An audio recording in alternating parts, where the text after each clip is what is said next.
Annual leave day if they lose on Friday night. Yeah, I'm not going to lie. Last night went to bed and I was a little bit, oh no. I told you. I told you I was like, I can't deal with it. I actually preempted this, didn't I? About 4 weeks. I said, I bet you I'll be preparing a CDFNL Grand Final broadcast with the Geelong Hawthorn prelim in the background. But I thought we might have been playing on the Saturday. But at least it's going to be over and done with by Friday night. So, well, I said to Maxie when I first jumped in the box today, he's going to have a very relaxing day next Saturday because his footy season will finish on Friday night. Yeah, you guys finished about 10 weeks ago. Yeah, that's right. Well, we finished probably after round 10, I reckon. I reckon it's good for football, and all of a sudden now after last year we had an all-interstate grand final and it was a bit flat. We're probably potentially going to get an all-Victorian grand final, aren't we? And a Collingwood-Geelong or a Collingwood-Hawthorn grand final will be really big for the state. And good to see the VFL's back instead of that stupid AFL. Yeah, look, it has been... It's hard to keep interest up when you've got so many interstate sides in it, isn't it? If Collingwood play Hawthorn, Lee Matthews has got to present the Premiership Cup, doesn't he? Well, that's a fair point. That's right, don't you? Oh, they love Lee Matthews down at Geelong too. Lee Matthews and Geelong don't go in the same sentence, Pete, given what happened back in the 80s. I keep saying we're going to get a random grand final, and how random would it be if we had Suns and Hawthorn grand final? That would be random. 7 versus 8. That'd be huge tonight. So that's enough of the AFL lingo. We'll take a break, Saturday yarn and top 5 and plenty more here to stay tuned for a preliminary final day. It's the Imps versus Lorne. Should be up for Yulty. So stay tuned here on Mix FM. On Mix FM, this is CDFNL Live. The Monaro has been part of Australia's driving culture for over 50 years. Now it's time to show off your beloved machine at the Monaro Club of Victoria 2025 state titles. Bring your Monaro and celebrate this showcase of one of Australia's favourite dream machines. Entries close October 19. The Monaro Club of Victoria state titles and show and shine. Sunday, November 23 at Geelong Baptist College. For details, visit monaroclubvic.com.au. Proudly supported by Mix FM. Nothing beats the sizzle of lamb on the barbecue. Juicy, tender, and packed with flavour. Whether it's a Sunday roast or a midweek feast, lamb is always the right choice for your dinner table. If you're looking for a sizzling career opportunity, Minerva Foods, Colac's largest employer, is hiring. Join the team that brings quality meat to tables worldwide every day. Reach out to the Minerva Foods recruitment team today. Looking for a bargain on your next car or ute? You'll find it at Ballarat's cheapest cars and utes. The best deals in town, bar none. With over 30 years in the business, this family-owned dealership has stacks of vehicles ready to go. Finance available online, plus free delivery across Victoria. Check out the full range at ballaratscheapestcars.com.au or visit the dealership on the corner of Howard and Burbank Streets, Wendouree. Adam CT 12622. Oh, darling, it's cold outside. But guess who's staying warm inside your home? Termites and mice. Don't let these uninvited winter guests take over. Jacka Brothers Pest Control evicts termites, mice and more fast. Stay warm this winter without pests looking over your shoulder. Call Jacka Brothers Pest Control today and protect your home. Problem solved. JackaBrosPestControl.com.au. Is home or business security on your mind? Trust Stevcom, a fully licensed and accredited installer. They can plan the best security solution for you. Alarm, CCTV or door access control. Don't risk it. Choose Stevcom for peace of mind. Can you remember the last time you gave your harvest gear a proper once-over? If it's still coated in last season's dust, it's time to book your pre-season service at Greg Allen Farm Machinery. The team specialises in pre-harvest inspections, repairs and servicing to make sure your balers, rakes, tedders and mowers are running at their best before the pressure's on. Avoid costly breakdowns when the season hits and work starts again. Call Greg Allen Farm Machinery today and get ahead of harvest. Pain from your Achilles, heel or plantar fascia can hold you back. Theodore Podiatry not only has your back, they've got your feet, offering non-invasive treatment options like Shockwave with no downtime needed. Step into relief with carefully selected footwear for work, sport and casual outings. The extensive collection includes foot-friendly, comfortable and stylish shoes, including the largest range of Birkenstocks in Colac. Step into relief today. Theodore Podiatry. They've got your feet. Sports Power Colac are proud supporters of local footy and netball. Good luck to the CDFNL clubs and the Colac Tigers on the road to premiership glory. If you need to restock the kit, see the team at Sports Power Colac, your local finals experts. Ag Warehouse, Colac and Simpson have made early purchases on silage wrap, net wrap, pit covers, small square baling twine, silage inoculant and patching tape. They buy bulk so you can buy in bulk and save. Ag Warehouse, Colac and Simpson deliver to the farm so your order is hassle-free and everything is taken care of. Ag Warehouse, Colac and Simpson for all your silage needs this season. Thanks to Echidna Built. It's the pre-game show on CDFNL Live. Yeah, welcome back to CDFNL Live on preliminary final day. It is the Imps taking on Lorne, the winner, to face off Elvie in the grand final. We'll go through the scores very shortly, but currently in the reserves. Bit of a close one here. It's Birregurra 4 straight 24.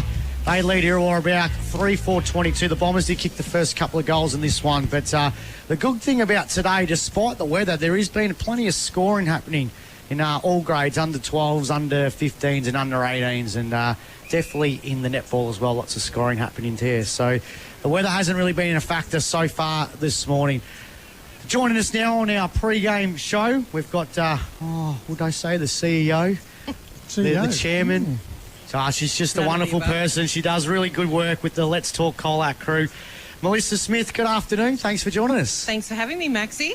Let's Talk Colac round. Success? Yes, it was. To have all the football clubs and the netball clubs in the Guernseys and the Bibs was absolutely a very proud moment for us to see that, and for the clubs to embrace the message around it. So, we're looking forward now to being able to make it a little easier with all clubs having the Guernseys. We can sort of move between one game to the next each year and make sure that we have presence at each of those games. Because it was a bit of a slow burn for a couple of years. What was the handball to get everyone involved, all the clubs involved? Well, we were very lucky to have Aciona come on board this year as well to support us with the Guernseys and helping us, fundraise and get that on over the line.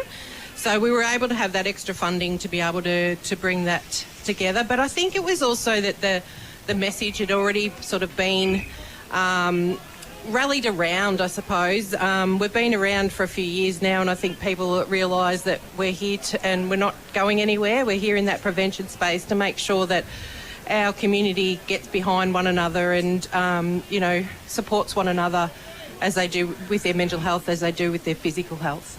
It's a great fit, football and your program, isn't it? Because you look around here today and see the people here and they get out mixing, they get away from their day-to-day life and they get a chance to live outside reality a little bit and let some steam off, and it's just a perfect fit. Yeah, absolutely. I think it's really important that people have that time to connect with other people within the community, and doing like the CDFNL does that because people can get away from, as you said, from their day-to-day living and be able to socialise and get together.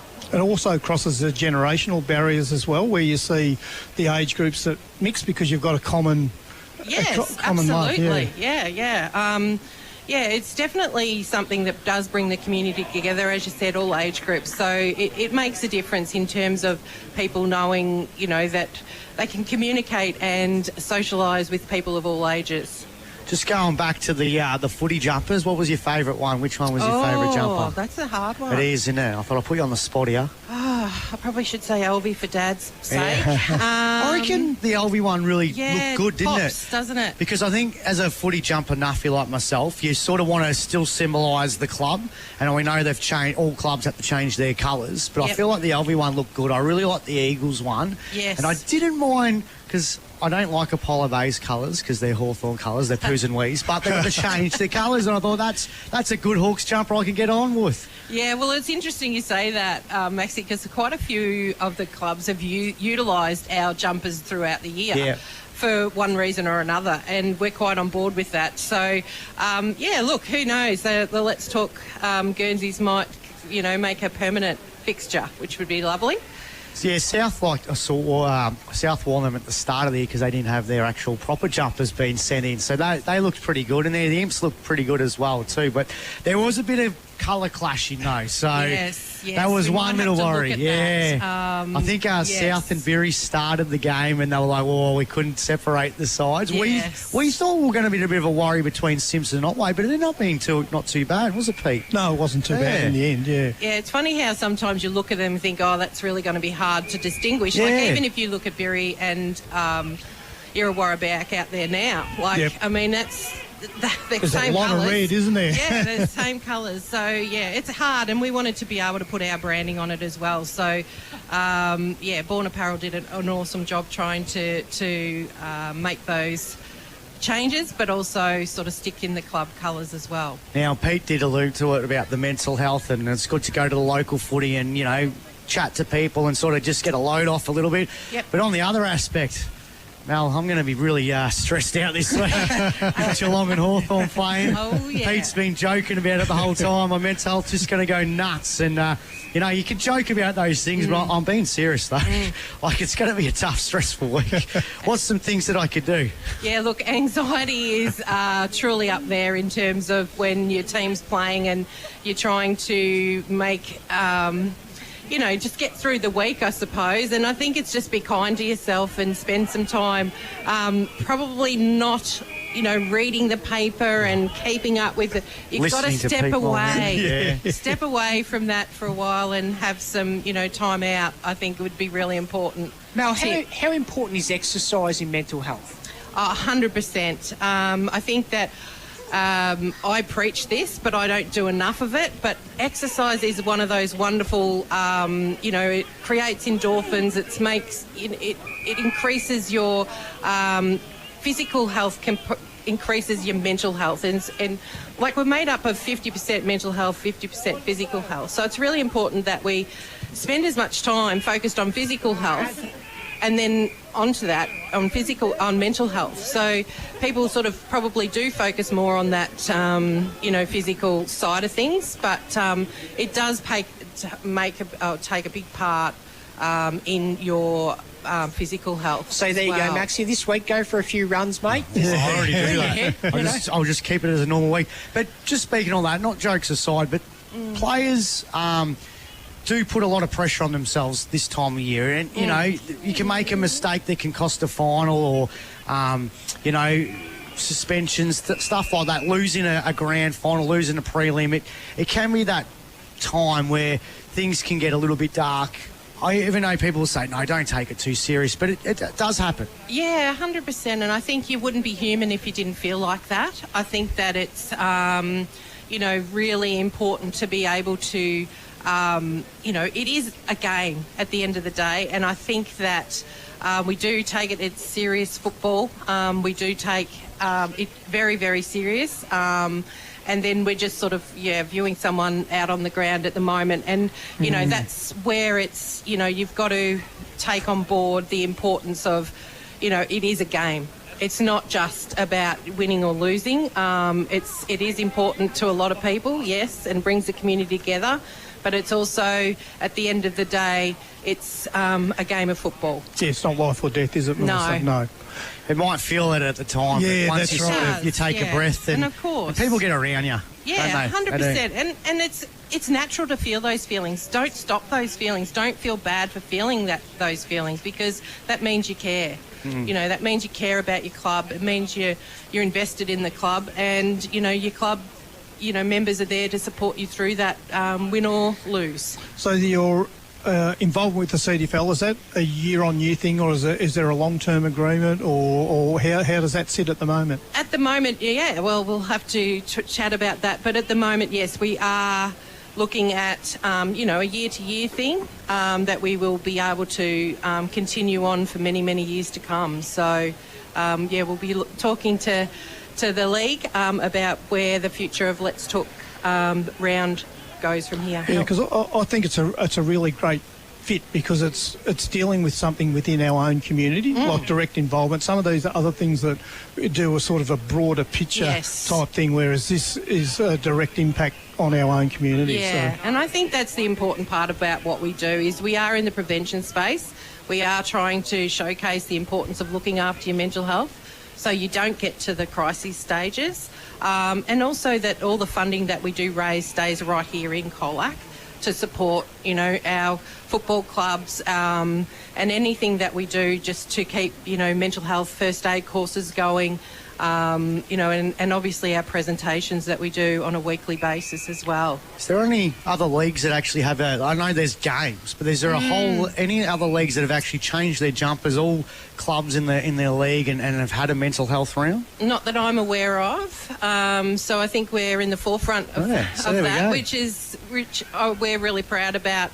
It's awesome. The league got on board and showcasing the importance of mental health. And hopefully one day, and it gets spoken about a lot, but the AFL get on board as too. We have Spuds game, but I think everyone now has got to that point where we need a Spuds round. Yeah, which definitely. I think is great. Yeah. Where the clubs again do the same thing, different colour jumpers, and it's just spoken about a lot, and we might see a bit more. I reckon AFL now, there's a big landscape. More players are taking time off. More people are spoken up a little bit about their mental health. Which I think is really important for people down in the countries, but kids as well too, because you're starting to hear a lot more of it that it actually started at a childhood. And they never spoke about it. So it's really important that we do speak up. I know from experience, mine comes from a trauma in my childhood, and I never spoke up about it. So here I am in my 50s and finally speaking about it, but I think it's really important to get in front of it and speak up early. That's why I do what I do. Now you got the big event coming up it's got to be weeks now, not months. Look, I should be on the countdown in terms of days, but it's on the 4th of October. If you're challenged enough and you want to do the 24-hour walk, it goes through to Sunday. So 10 a.m. we kick off on Saturday the 4th. So just after AFL Grand Final weekend, and we'll we've got 25 teams already locked in, which is amazing. So, we had an early bird special, so that's probably why a few people got on board quickly. But we certainly are looking for a lot of more teams and individuals that want to walk for 12 to 24 hours. Your choice. Just explain, if people did the old school 40-hour famine, it's sort of similar to that, isn't it? That you have someone representing your team walking the lap, and then you exchange it, or you hold they're holding a baton or something. They are. So we've encouraged teams to get a baton this year so that they can hand it on to the next person. And I suppose it's relating to people that have mental illness in terms of, you have your ups and downs, and, that they're sort of, some days can be harder as you're walking around there. Some laps will be harder, some will be easier, some you'll be just hanging out to hand on the baton, and it's just I suppose coming together and showcasing the importance of supporting our community as a whole. So 25 teams, how many roughly are you expecting? Not teams but people involved, you reckon? Look, I think that we would definitely be looking at over 200 in terms of participants, but the actual event is open to the community to come along. We're going to have wellbeing stalls in the morning that people can talk about, talk to people in the holistic space, like we've got equine therapy, hypnotist, so a lot of different, I suppose, that in that holistic space, but we've also got Colac Area Health and Headspace that'll be there as well, to name a few. And then, we've got some live bands, kids zone, chill out zone, so food trucks. Food trucks. Oh, there you go. I'm in. Yeah, plenty of food 26 trucks. people here. Anyone that's gluten-free can even come down and have a donut. Because we've got a gluten-free donut gluten-free van. That's good. You can get gluten out of donuts. Yeah. Oh, there you go. We must all go down and try one. Of course. Oh, interesting. But yeah, the live bands and music that we've got lined up, a lot of our local bands are involved, and also we've got a couple of a guy by the name of Michael Honan, who is a country singer from Warrnambool, just back from Nashville. And he's going places. So if you like a bit of country music, I suggest you come along. Could get Snoop Dogg? No, but he actually was a support act at Sheepvention this year for Shannon Knoll. Oh, wow, okay. When I met Shannon. Yeah, did you? How was he? Yeah, very good. Hello, Mel. Yeah? It wasn't that, he had a lot of people to meet that day, but he did a wonderful job. But Michael did do his supporting act. So I think if you're at that supporting act stage, of Shannon Knoll, he's worth to come and have a look. Definitely. Sure. Thanks for joining us today. Best of luck with your big event early October. Now, that again is a really tough week for me. It's NRL Grand Final weekend. And hopefully the Storm's in there. So, do you ever get a break? Oh, after that. I'm looking forward to it. But well done again. It's great. Let's Talk Colac round is just a sensational round. It's definitely one of our favourites, and we're looking forward to having it back in 2026. Again, thanks for joining us. Thank you. Good on you, Mel. We'll take a break. Saturday Yarn, Top 5 and Footy Factory to come, so stay tuned here on Mix FM. On Mix FM, this is CDFNL Live. Mix FM is dedicated to providing the Southwest with quality local news. Corangamite Shire has launched a 4-year plan to support older residents and people with a disability. Mayor Kate Macon says the plan is not just a policy, it's a promise to create a shire where everyone can thrive. So this is a very important plan. 44% of our residents are aged 55 or older. Part of the Southwest's way of life. Mix FM, on the air, online and on the Listener app.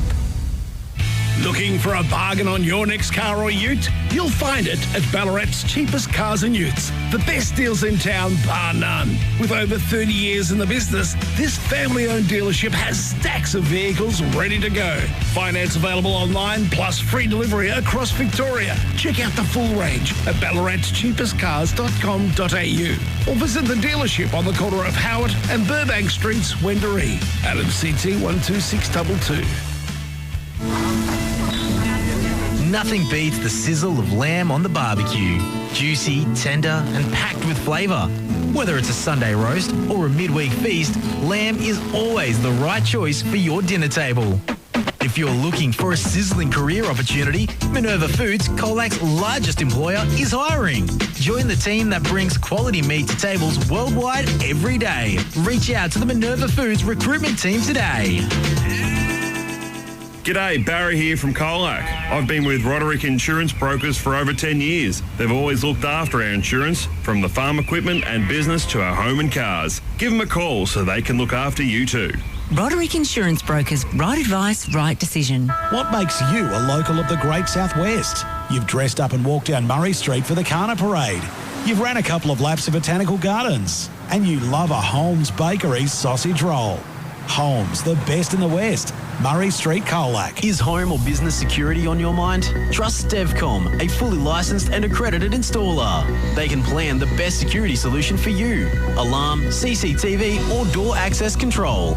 Don't risk it. Choose Stevcom for peace of mind. For welding you can trust and steel work built to last, call Leslie Maintenance and Pipe Fitting in Colac. Pipelines, structural steel on-site installs. Built strong, built local. See Trev and the team at 74 Bruce Street, Colac. Hi, Tyson here from Central Tyre and Auto. We're excited to bring Colac its very own Bridgestone Service Centre on Jellybrand Street. And to celebrate, we're giving you the chance to win a full set of tyres for your car, completely free. Make any purchase in-store between now and the CDFNL Grand Final Day and you're in the draw. No catch, no fuss. Drop in, grab what you need, and you could drive away on a brand new set of tyres. Check out the new Bridgestone Service Centre at Central Tyre and Auto, Jellybrand Street, Colac. T's and C's apply. Winner announced 20 September 2025.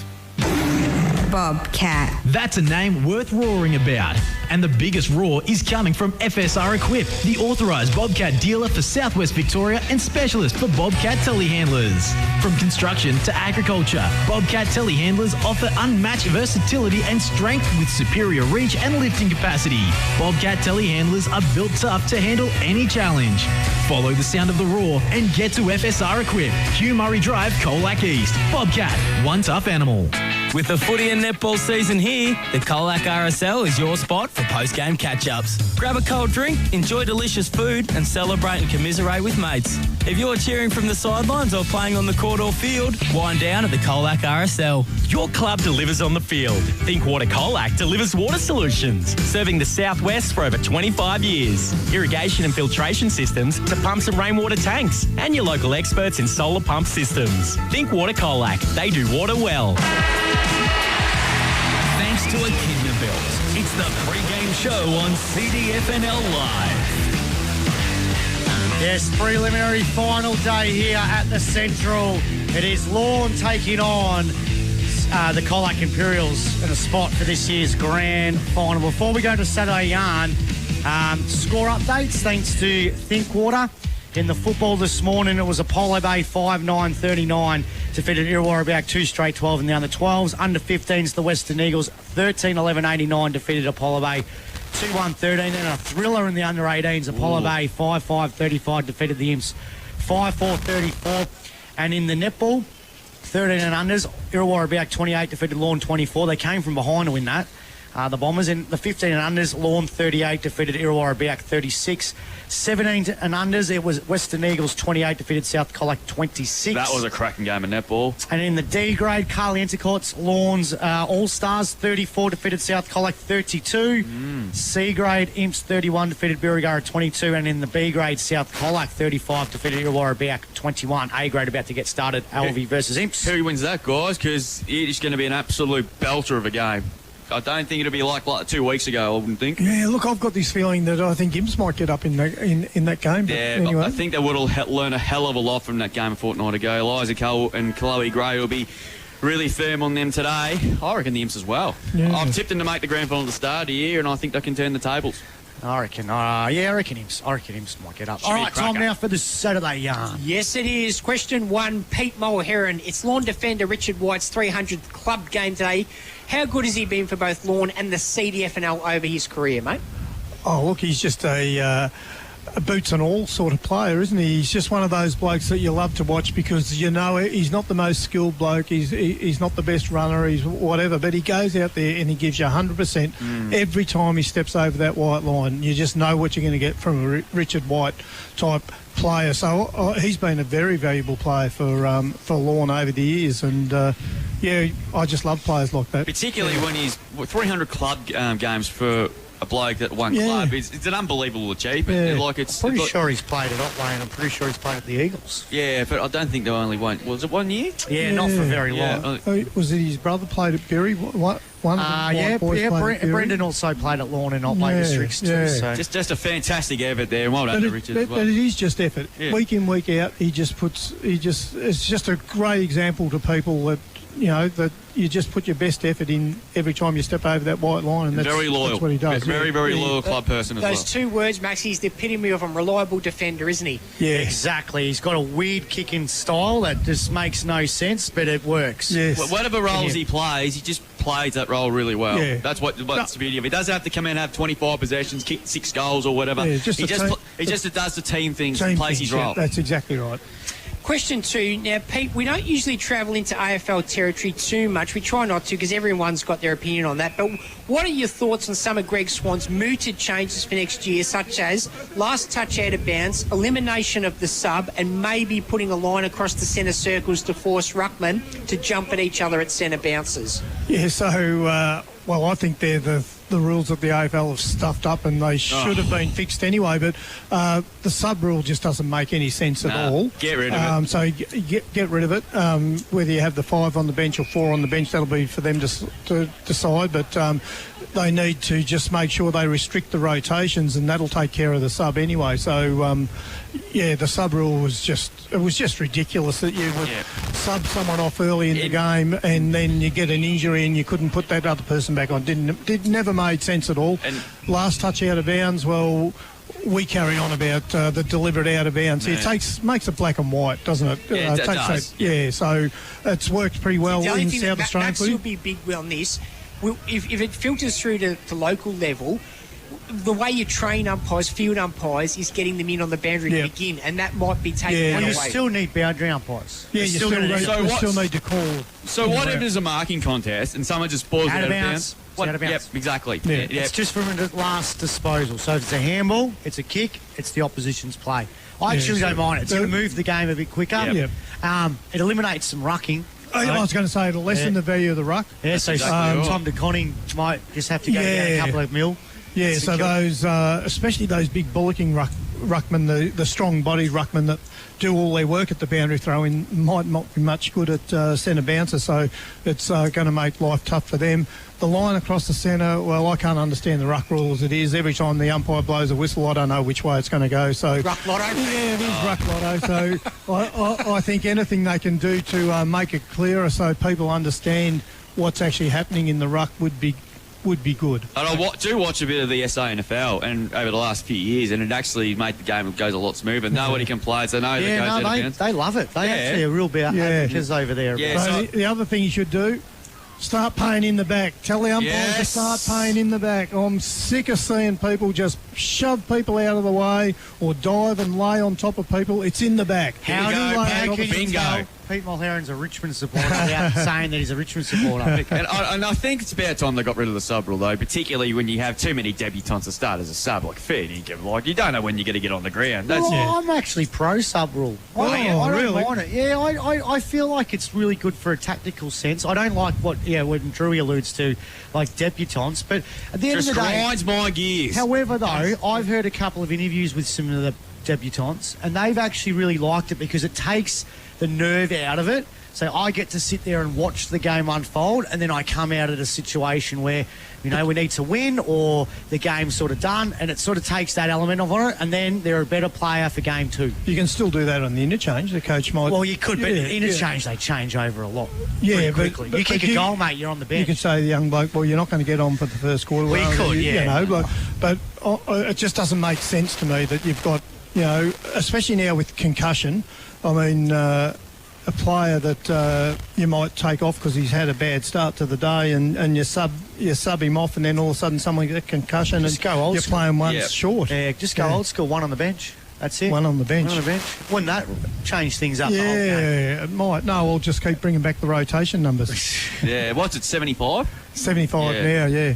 So we'll see what happens there. But 5 a quarter. Third question, Pete.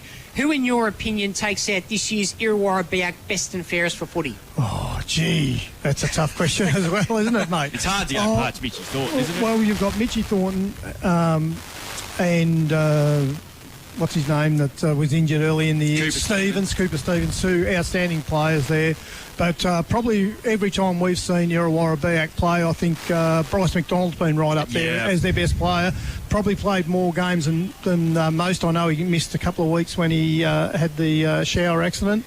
But I'll put my money on Bryce McDonald this year. Maxie, who do you like? I reckon he'll win, unless Mitch has won it before he got injured. He only missed 3-4 games at the end. And Bryce missed 2-3, so... Couple, yeah. Yeah, I'd say it'd be up to those two. I see Cam Parker's coaching on the bench. He got us involved with the reserves as well. Yeah, I have to tend to agree with these boys. I think Bryce McDonald's had a fantastic year, and I know Mitch Thornton's going to be a fair bit in front before he got injured, but I think Bryce McDonald... Any chance Tommy Ennell polls well? He missed a bit of footy though.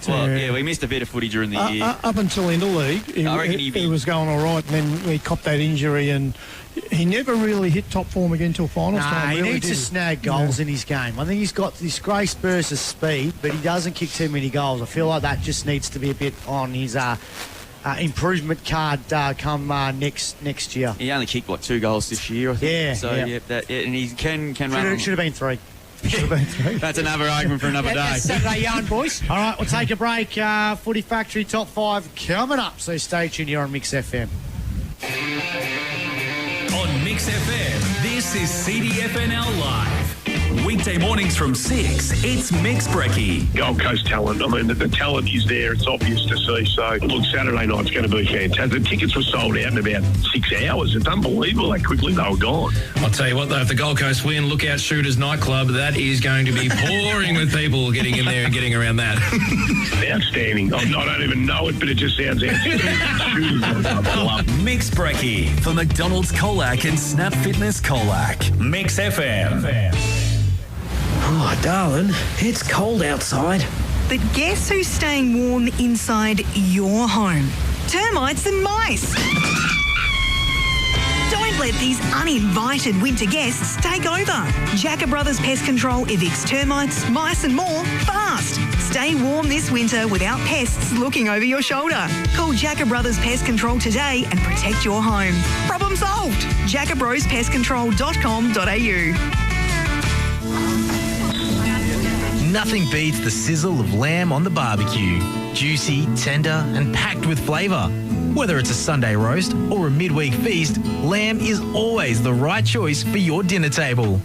If you're looking for a sizzling career opportunity, Minerva Foods, Colac's largest employer, is hiring. Join the team that brings quality meat to tables worldwide every day. Reach out to the Minerva Foods recruitment team today. G'day, Barry here from Colac. I've been with Roderick Insurance Brokers for over 10 years. They've always looked after our insurance, from the farm equipment and business to our home and cars. Give them a call so they can look after you too. Roderick Insurance Brokers, right advice, right decision. What makes you a local of the Great Southwest? You've probably had a swim in the lake. You've found yourself bogged in the Otway Forest. And you love a Holmes Bakery sausage roll. Holmes, the best in the West. Murray Street, Colac. Is home or business security on your mind? Trust Stevcom, a fully licensed and accredited installer. They can plan the best security solution for you. Alarm, CCTV or door access control. Don't risk it. Choose Stevcom for peace of mind. Running low on storage space? Backyard cluttered with tools and equipment? It's time to reclaim your space with a high-quality shed from Westvic Sheds and Garages. Westvic Sheds understands the importance of a reliable, durable shed that meets all your storage needs. Westvic Sheds are built to last, constructed with premium materials and expert craftsmanship. Get in touch with the Westvic Sheds and Garages team to get the process started. Westvic Sheds and Garages, Princes Highway, Colac West. Get more grunt for your money at Swain & McCabe Colac with the popular Deutz-Fahr Agro Farm 5 GS series of tractors from 97 to 126 horsepower. Right now, when you buy a Deutz-Fahr Agro Farm 5 GS tractor, you'll get a free stall loader and bucket worth $8,000. But hurry, only available until September 30, all while stocks last. Don't miss out. Visit Swain & McCabe Colac today. Hi, Tyson here from Central Tyre and Auto. We're excited to bring Colac its very own Bridgestone Service Centre on Jellybrand Street. And to celebrate, we're giving you the chance to win a full set of tyres for your car, completely free. Make any purchase in-store between now and the CDFNL Grand Final Day and you're in the draw. No catch, no fuss. Drop in, grab what you need, and you could drive away on a brand new set of tyres. Check out the new Bridgestone Service Centre at Central Tyre and Auto, Jellybrand Street, Colac. T's and C's apply. Winner announced 20 September 2025. Sports Power Colac are proud supporters of local footy and netball. Good luck to the CDFNL clubs and the Colac Tigers on the road to premiership glory. If you need to restock the kit, see the team at Sports Power Colac, your local finals experts. Thanks to Echidna Built. It's the pre-game show on CDFNL Live. Yeah, preliminary final day here in Colac. It's going to be a ripper. It is Imps versus Lorne currently in the reserves. We've got about 5.5 or 6.5 to go in the third quarter, and it's the Bombers leading by 4 points, 4-5-29 to 4-1-25. Yep. B grade result, South Colac defeated Warraback, which was a bit of an upset in that one. Yeah, South Colac, I think, come from 4th, I think, and Lorne came from 5th in the D grade. I think they won the last home and away game against Simpson to sneak in, and now all of a sudden I could do what Warraback did in the D grade last year, and that's win the flag from 5th spot. And in the A grade at the moment, Imps leading 5-4 thanks to Theodore Podiatry Group. Now it's time for Top 5. It's Maxie's Top 5 on CDFNL Live.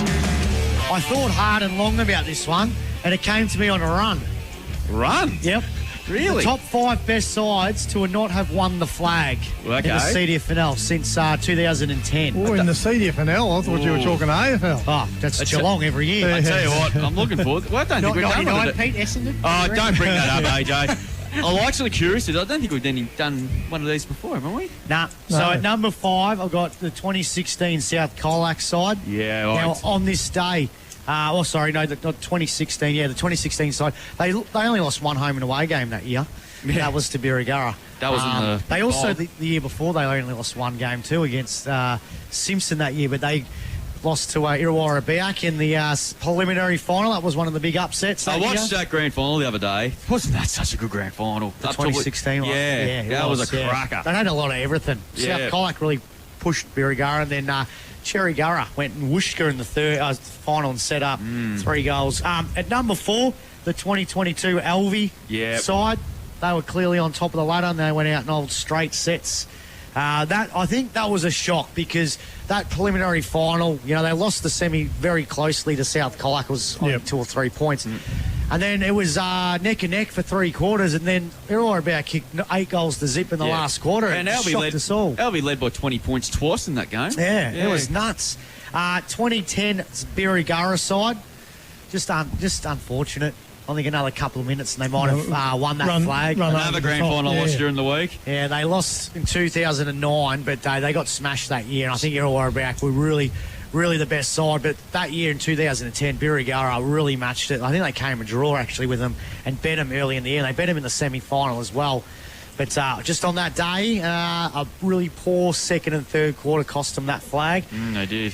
In 2024, or number 2's 2024's Alvey side. Now, they started the season like a house on fire. Yeah, they were $1.28 premiership favourites. They had the flag won before even round 1. Remember, we had 2 games before the season even started when they featured on opening night and then Good Friday. Jay Moody come out and really lit it up, didn't he? Yep.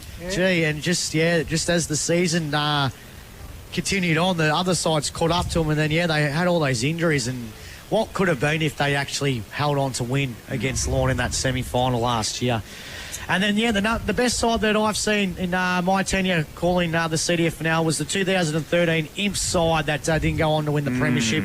I always say I think it was any other year Imps would have won the flag. They were a really, really big beast of a club. It was just they ran into an unbelievable Lorne 2013 team, and it still goes down one of the best home and away games I've ever seen. Imps versus Lorne that day at the Western Oval, and I think that ended up being a good grand final. It was a good grand final too. It was high scoring, had a bit of everything that day, didn't it? So there was the year that Alvey played Illawarra Biak out at Illawarra in the prelim final. 2010. Yeah. So they had Benny Cox. Yep, Christian Kelly, Tom McCrickard, Andrew Kelly.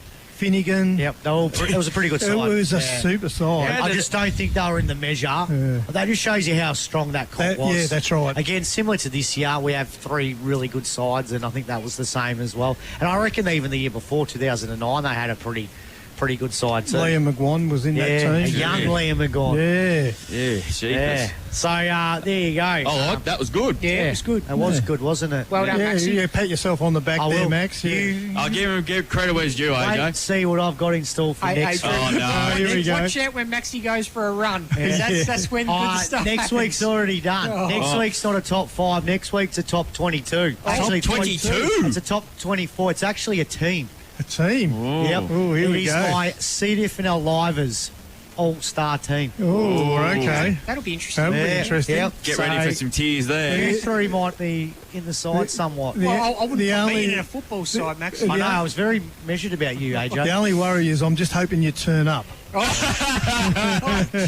Might be a few tears before then. Bring him on Friday night, Drew. If Geelong lose, I might put an RDO or an annual leave day in. You reckon Nick will be happy about that?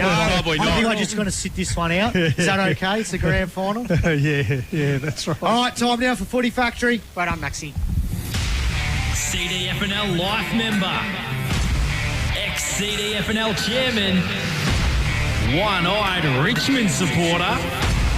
This is Peter Mulheron's Footy Factory.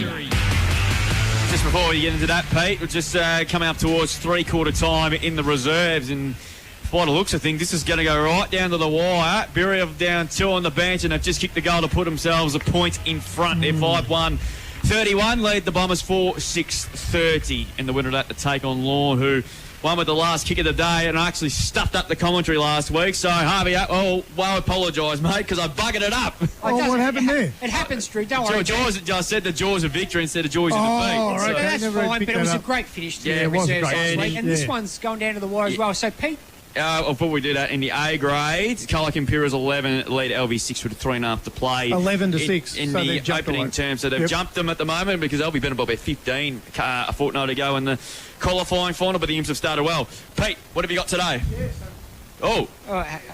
You use Maxi's headset, Pete. So, I'll give you this. No, use Maxi's headset. It's okay. So, and now it's three-quarter time. So, here we go. Pete, your footy factory. Yeah. Who you like, mate? No worries. Yeah, so keeping on my theme, it's getting harder and harder as I go through the year to keep coming up with new names. Because recent times you've been going for clubs that no longer exist. Yeah. So what I've gone back to today is the two clubs that are playing today, Imperials and Lorne. So I'm going to bring in Ricky Burnett. Right, he was an absolute star. Yeah, he was a little star, wasn't he? And the father of the current Burnetts that are there. Unfortunately, we lost him a few years ago. Way too soon. Yeah, but he played in the old VFL competition there at one stage. Yes. At Geelong West, I think. That's right, yeah, that's right. Yeah, would have been in the 80s. And the VFA? Yeah, VFA. Yep. And I think he would have been a part of that 95 premiership team too. Yeah, he was, yes. Imperials, just a great little on-baller, goal-kicking on-baller and very, very clever player, and you can see a bit of him in his two sons that are running around. So would he average sort of 30 goals a year, Pete? Yeah, he would be that type of little forward pocket. That, 1 to 2 a game. Yeah, that's right. And he was also pretty handy with the willow too. He was he was a gun cricketer. Great cricketer. Yeah, batter or bowler or what? Batter. Okay. Yeah, great batter. Yeah, he was an absolute gun cricketer. Yeah, not as good as Drew with the bat. Mate, he's got me covered. I couldn't bat to save myself. Jeepers creepers. And the other one I'm going to bring in today is one of your guys' favourite, a league best and fairest. We're not sure what year because he disputes that the CDFL have put it down as the wrong year. But Jeff Balderas. Oh, he was a gun, wasn't he? He was a ruckman. A sort of. I asked the question a few weeks ago, Pete. Is he more of a follower type, Peter Moore type ruckman? But you said no. He was an out and out genuine ruckman. Yeah, out and out genuine ruckman. One of those drop behind the play, mark everything. The old brick wall, Peter Featherston type player, the old-fashioned ruck that used to drop back across half-back. So a bit like Levi Dare. Yeah, bit similar to Levi Dare, yeah. But and would he average like 10 marks a game or something like that? that would be, that was his game, the intercepting, marking at that time. So, he was a good player. And during the he said he retired in '89, Pete. So he would have played in that '80s era, which was a very strong era for Lorne. Well, he was a part of that the four in a row. Four in a row back in the early '80s. Yep. 79 or was it 80 to 84? Yeah. Or 80 to 83 or whatever. Yeah, whatever it was. But so even though he won't let you take a chair out of the social club at Lorne. But he's a club legend at Lorne, isn't he? Yeah, he is, yeah. So still see Jeff around the place. He'll be here today, I'm sure. Yeah, that's right. Let's hope he's got a park for his truck. Yeah, his nephew Fraser plays for Lorne these days. Right. He's out injured at the moment, which is disappointing. Yeah, it's a real shame because we want to see the good players play on this type of days as well. I've just seen both the Imps and Lorne warming up. Campbell Scott will play. I've spoken to him about half an hour before I went on air, and he's confident he's good to go. We might see a lot of him in the forward line today, given that he's coming back from a shoulder injury. And I did see Jackson Wright with the gear, and it looks like he's going to be good to go too. But plenty of happening in local footy this afternoon around the traps. We've got the Bellarine League Grand Final today between Geelong Amateur and Anglesey. I think Geelong Amateur start favourites. Pretty firm 1-2 there, of course, with Richmond match winner Sam Lloyd, of course, a gun player for the Tigers, and the Dogs leading in the front, taking on Anglesey, finishing in fifth, of course. The Hampden League second semi-final, and Portland between North Warrnambool and Koroit. Who wins that, Drew? I did hear North Warrnambool pretty much at full strength, so I expect the Eagles to get the job done there. And there's a game in Camperdown tomorrow between arch rivals South Warrnambool and Warrnambool there too. So if you're not doing anything, getting on that, because the weather's meant to be beautiful tomorrow, about 21 degrees, so it should be really good. Colac Tigers travelled back down the highway today for the second semi-final. You're pretty bullish about their chances. I reckon I think they'll start favourites, AJ. I think they'll get the job done against St Joseph's. And, of course, the loser of that winner goes straight into the grand final on the grand final public holiday Friday at GMHBA. Well, the loser will play the winner of tomorrow's first semi-final between St Mary's and Newtown. Newtown trying to avoid a straight sets exit. And in the GDFL preliminary final today as well, we've got East Geelong taking on Bellpost Hill. Yes, it is. I think East Geelong win that, Drew. Yeah, and the Warrnambool District Football Netball League Grand Final, we'll get to see Naranda taking on Allensford there. A bit of CFNL following there. Charlie Grist involved from Illawarra back, of course. I'll take him for first goal kicker. There you go. Yeah, I mean, Benny McFarlane from Birregurra is also involved in that, and also Lukey Wheel from Naranda involved. And I did hear that it could be his last game today. Bit of a rumour there, Drew. That was a bit of a rumour that's going around the traps. At the moment, they're the last quarter of the two is just about to get underway. The Saints lead by a point. Or Colac Imperials have got the jump on Elvie in the A-grade netball prelim final. The winner to take on Illawarra Biak in next Saturday's grand final. We'll take a break here on CDFNO Live. Back with plenty more after this here on preliminary final day. It's the Colac Imperials taking on Lorne, the winner to take on the Swans next Saturday in the big one. On Mix FM, this is CDFNL Live. Weekday mornings from 6, it's Mix Brekkie. Lots going on down in Apollo Bay. Plenty happening down there. Plenty across the Great Ocean Road as well. The Surf Coast Century is this weekend with Lippy. So the ultra marathons, the 100-kilometre and 50-kilometre Is that why you're races. here today, just prepping? Yeah, I'm prepping. You know me. It's not an ultra marathon. It's a kids' fun run. Mix Brekkie for McDonald's Colac and Snap Fitness Colac. Mix FM. Oh, darling, it's cold outside. But guess who's staying warm inside your home? Termites and mice. Don't let these uninvited winter guests take over. Jacker Brothers Pest Control evicts termites, mice and more fast. Stay warm this winter without pests looking over your shoulder. Call Jacker Brothers Pest Control today and protect your home. Problem solved. jackerbrospestcontrol.com.au. Nothing beats the sizzle of lamb on the barbecue. Juicy, tender, and packed with flavour. Whether it's a Sunday roast or a midweek feast, lamb is always the right choice for your dinner table. If you're looking for a sizzling career opportunity, Minerva Foods, Colac's largest employer, is hiring. Join the team that brings quality meat to tables worldwide every day. Reach out to the Minerva Foods recruitment team today. G'day, Barry here from Colac. I've been with Roderick Insurance Brokers for over 10 years. They've always looked after our insurance, from the farm equipment and business to our home and cars. Give them a call so they can look after you too. Roderick Insurance Brokers. Right advice, right decision. What makes you a local of the Great Southwest? You've dressed up and walked down Murray Street for the Kana Parade. You've ran a couple of laps of botanical gardens. And a Holmes pie is the only pie you love. Holmes, the best in the West. Murray Street, Colac. Quality and professional earth-moving solutions, that's LGK Earthworks, a family-run business tackling your rural, civil and landscaping projects. For a free, no-obligation quote, lgkearthworks.com.au. Check out their exceptional eye for detail on Instagram.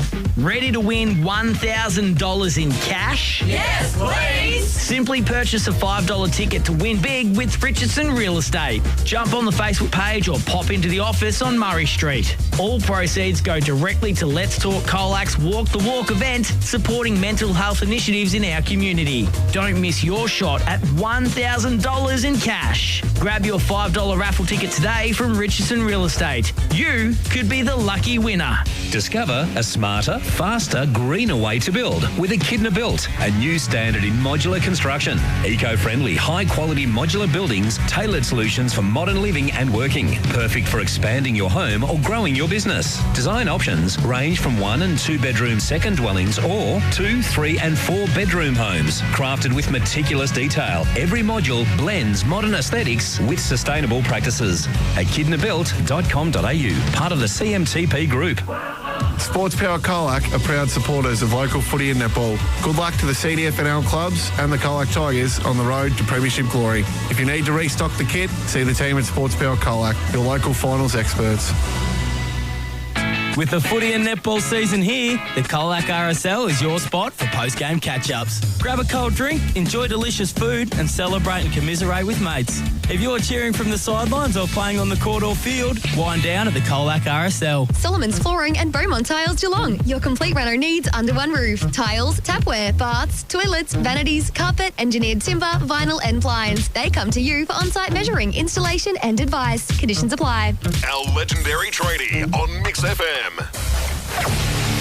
Powered by Sports Power Colac, FSR Equip, KFC Colac and Minerva Foods. This is CDFNL Live. Yes, preliminary final day here at the Central Reserve. Overcast conditions, but I reckon the rain might just hold off. Yeah, it's for the rest beautiful. of the day. Don't trust me, though. Don't trust the weather It's experts. not cold, though. Beautiful. It's about 15, 16 degrees. And it should be an absolute ripper. Imps versus Lorne winner will play in the grand final. Currently in the A-grade netball, thanks to Theodore Podiatry Group, we've got 11.5 to go in the second quarter. It's the Imps 18 leading LV 12. We get to dissect our big senior game this afternoon, boys. A couple of changes. Campbell Scott looks like he's in. Who's out, Drewy? Trooper McKay, I believe. Well, Yeah. that's tough. He's played all games this year, 19 of them. And then Jackson Bright comes in for the big BVH or BVDH. So Brighty, who's a stalwart player, premiership player with Lorne last year, but a sensational GFL player with the Bell Park Footy Club. Pete Mulherron, what do you reckon? What's going to happen today, sir? They're two pretty important ins if they're fit, aren't they? Campbell Scott is a super player. He is. And until Bailey was on the scene last year, Campbell we would have rated as Imperials' best player. He was the man that was the most dangerous down there forward. So I understand why they've rolled the dice. I just hope that he's fit, and I hope that if Imps get through today, that he doesn't do further injury and he's there next week. Where do you play him? I think I'd play him in the forward line. Yep. I would definitely keep him out of that centre square. We were there the day he injured his shoulder against Lorne, where he was in the centre square. I don't think you need to put him in there. I think they've got enough talent in there. They need somebody down forward that can take a mark, which he can. He marks above his height, and he can kick a miraculous goal. Yeah, I've seen that a few times. And we all know he's better on the run, of course. But which is true. Is he one, though, if it's you're losing it out of the midfield?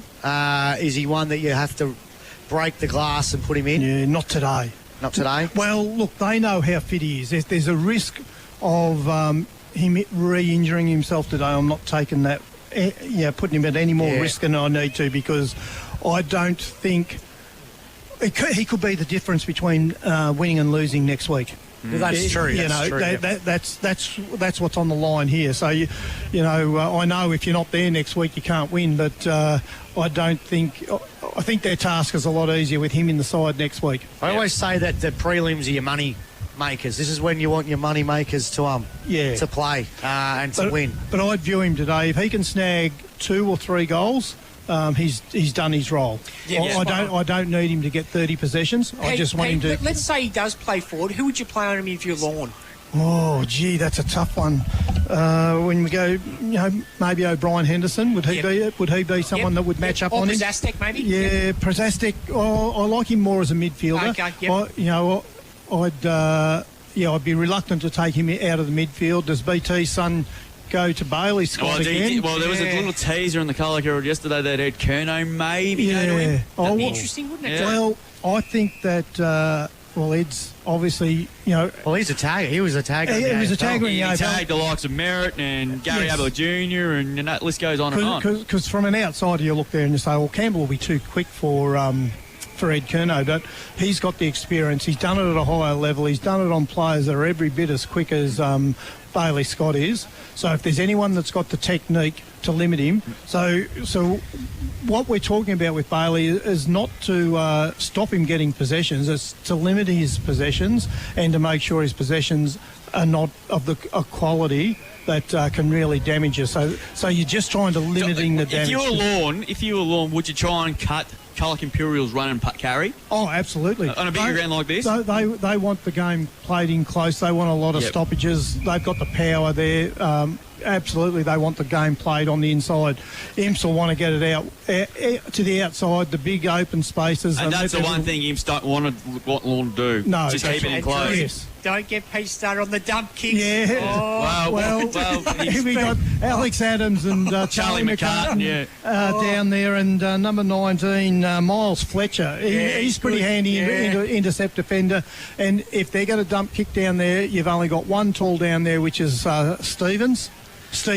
Yeah, George. And it wasn't his best game last week. No, it wasn't his best game, but I mean, he's the only tall down there. Yeah. So they'll just they'll double team him. Yeah, don't dump kick. No. Imps need to get the ball on the ground. Yes. And let Spokes and the little blokes go to work, and Campbell, Scott, and those blokes go to work. Just do a quick ranking out of the forward lines. Imps versus Lorne. Who's got the better forward line? Lorne, I reckon, in my opinion. Yeah, Lorne have got the big players. I think the Brights add that balance to the forward line. Even though they're taller players, they're good at ground level. But I'll tell you what Max is alluding to. Max, you're saying... Hang on, just calm down. Who's got the best back line? Out of the two? I think Lorne have got the better talls again, so the key position better talls. So, yeah, look, on balance. Who's got the better midfield?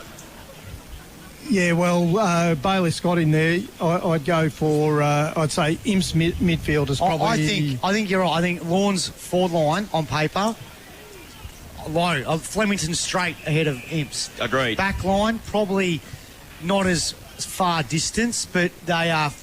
Adams and Charlie McCartan are far superior than I'd say Trey Whedon and Brock Stevens. And the other question I should ask... And then the midfield, I reckon, is Colac Imperials by the length of the Flemington straight. So where's the game going to be won? It's going to be won in that centre square. Who can get the ball inside their forward line? Can Imps lock the ball in there? The really important player for Imps today is going to be Brodie Stevens. Yes. Yeah, he looked for a big game today after last week. He really struggled last week until the last quarter when Lincoln Dare started to tire. He came into the game in the last quarter when, coincidentally, Imps come back at LV in that last quarter as well. So the thing about it, though, Pete, like we talk about Lorne having a much better forward line than Imperials, but Imperials have probably outscored them over the course of this year by a bit too. Well, that's probably they get more opportunities because the games we've seen, the ball spends a lot of time in the Imperials forward line. Lorne, on the other hand, they can probably afford that dump kick into the forward line. They've got a couple of big forwards there that can take a mark, and Bright back there, he can take a big mark, and you'll have James Hughes down there at some stage, and Big Homer will be down there at some stage. So a Whip and Falcon, the two. So it's starting to really tie it up here. It's a 6-point lead to the Saints. There is still 7 minutes to go. Any chance for a draw here? There's a potential. There hasn't been much between the two sides today. It's only 6 points, isn't it? Yeah, there's still a crap load of time on the clock. So Bombers are doing all the attacking, but they just can't score. Here we go, Drew. So here we go. Benny Bacon's got the foot in. He's tackled really nicely. Play on, but we'll come back to that. Pete, I watched a bit of division from the other game the other week, and went from a month ago across town at the Western Oval here. I think the last 5 minutes, I think the Colac Imperials played a perfect last time. They got a hat kick out the back and had two spare inside their 50, in which they got a goal for them, and it turned out to be a match-winning goal. How much do you think Lorne have learnt from that, do you think? Well, Ed Kerno would have watched the same vision you've watched at some stage, and he would have learned a lot out of that. If they let Imperials get them on the outside, they won't have the pace to go with them. And we've seen how quickly Imperials, in the home and away season, they can move the ball. And in that man's hands, Bailey, we talk about Lockie Roosevelt being an 80-metre player. Well, so's Bailey Scott when he gets hold of the ball. Because 100%. Benny Lavaz is about to have a shot for goal and level the scores. He missed. He's missed, so he was handy point. in the back free, Pete. There you go. All right, we might take our final break before our big game of broadcast. At the moment in the Magoos, it is Birregurra leading by 5 points. Bombers done all the attacking, Max. With 5 minutes to go. So interesting to see how that result goes. We'll probably have it after the other side of the break. So stay tuned. Imps versus Lorne coming up here on Mix FM. Who's going to play off in the grand final against Alvey? On Mix Mix FM, this is CDFNL Live. Weekday mornings from 6, it's Mix Brekkie. What's going on down in Apollo Bay? Plenty happening down there. Plenty across the Great Ocean Road as well. The Surf Coast Century is this weekend with Lippy. So the ultra marathons, the 100 kilometre and 50 Is that why you're races. here today, just prepping? Yeah, I'm prepping. You know me. It's not an ultra marathon. It's a kids' fun run. Mix Brekkie for McDonald's Colac and Snap Fitness Colac. Mix FM. Oh, darling, it's cold outside. But guess who's staying warm inside your home? Termites and mice. Don't let these uninvited winter guests take over. Jacker Brothers Pest Control evicts termites, mice and more fast. Stay warm this winter without pests looking over your shoulder. Call Jacker Brothers Pest Control today and protect your home. Problem solved. jackerbrospestcontrol.com.au. Nothing beats the sizzle of lamb on the barbecue. Juicy, tender, and packed with flavour. Whether it's a Sunday roast or a midweek feast, lamb is always the right choice for your dinner table. If you're looking for a sizzling career opportunity, Minerva Foods, Colac's largest employer, is hiring. Join the team that brings quality meat to tables worldwide every day. Reach out to the Minerva Foods recruitment team today. G'day, Barry here from Colac. I've been with Roderick Insurance Brokers for over 10 years. They've always looked after our insurance, from the farm equipment and business to our home and cars. Give them a call so they can look after you too. Roderick Insurance Brokers. Right advice, right decision. What makes you a local of the Great Southwest? You've dressed up and walked down Murray Street for the Kana Parade. You've ran a couple of laps of botanical gardens. And a Holmes pie is the only pie you love. Holmes, the best in the West. Murray Street, Colac. Quality and professional earth-moving solutions, that's LGK Earthworks, a family-run business tackling your rural, civil and landscaping projects. For a free, no-obligation quote, lgkearthworks.com.au. Check out their exceptional eye for detail on Instagram.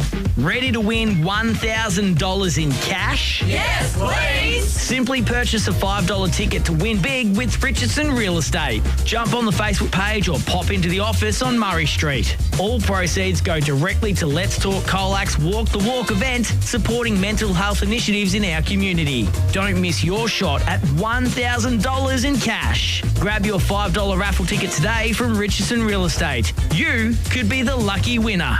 Discover a smarter, faster, greener way to build with Echidna Built, a new standard in modular construction. Eco-friendly, high-quality modular buildings, tailored solutions for modern living and working. Perfect for expanding your home or growing your business. Design options range from 1 and 2 bedroom second dwellings or 2, 3 and 4 bedroom homes. Crafted with meticulous detail, every module blends modern aesthetics with sustainable practices. echidnabuilt.com.au, part of the CMTP Group. Sports Power Colac are proud supporters of local footy and netball. Good luck to the CDFNL clubs and the Colac Tigers on the road to premiership glory. If you need to restock the kit, see the team at Sports Power Colac, your local finals experts.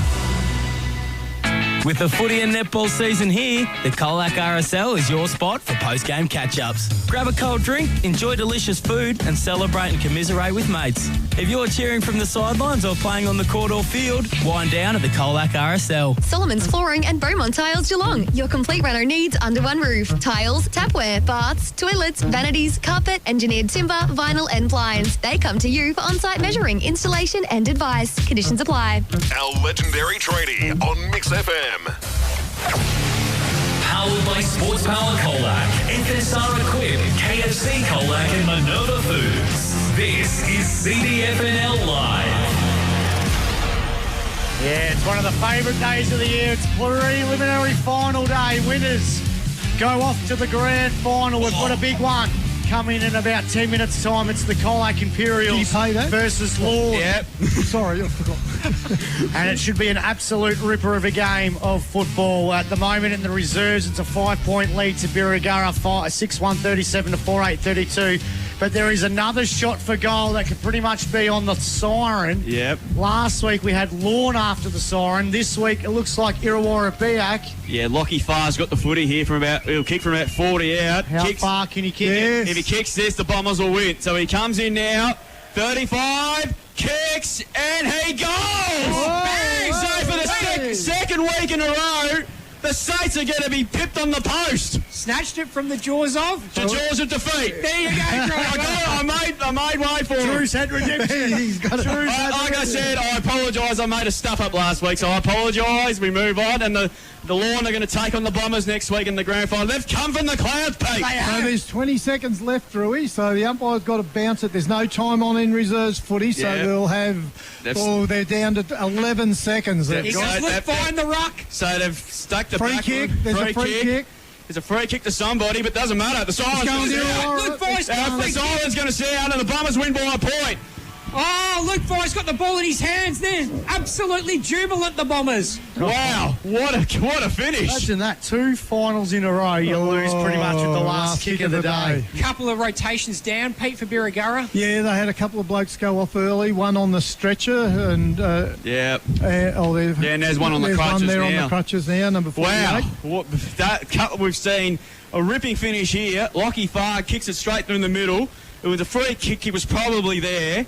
So, look, the Bombers, well done to Lukey Vickers, and he hugs his son, George. That is absolutely magnificent. So, the Bombers are going to have a crack at the Dolphins next week in the grand final. And Shapes is a good one, Drew, doesn't it? Should be. Lorne will start favourites, but the Bombers there, they've done an amazing job. They've got some ripping juniors as well, like Mitchie Hall and Brody Hardy kicked a couple absolute rippers, and he's making, obviously, those two are going to be stars for plenty of years to come. So, wow, what a couple of cracking games to footy, and hopefully this came as twice as good as Luke O'Shannessy leads the Cats onto the ground, Pete. We'd love a finish like that coming up in the senior game, wouldn't we? Pete, interesting, Imperials, of course, qualified as being the higher ranked team. They're wearing the white shorts today. That's what Geelong do every week. Yes, so that is true. Looks better. Yeah, so they would get the choice to use whatever shorts they want because they were the high finishing team. That's the normal process unless it's been changed since I was involved. As Maxie said, it does look better visually. Being Lorne in the black shorts and Imperials in the white shorts. Everyone should just wear home shorts if it doesn't clash. Yeah, I don't mind that either. Yeah, I mean, it's up to the league. That actually used to be the rule, and then the clubs changed it. Yeah. Because I remember Illawarra back playing Imperials, and they were both wearing their home shorts and stuff. Well, there was a difference of opinion whether it clashed or not from some club officials, so they thought it was easier to have a rule. Lorne's wearing white shorts. Oh my God! Oh, they are too. Oh, what's going on here? There's a big stuff over the week coming up. Peter Hickey. There is a stuff. Oh, no. So we've got two sides. I've said let's just wear home shorts each. They're wearing away shorts each. Oh, no. Oh, here we go. What's going on? This? What's going on? Shortgate. Oh, my God. So I've told you the story when I was doing V-Line Cup and we were the Hampden League. The V-Line boys. And we wore the Geelong Falcons jumper and we played the Falcons number 2 team.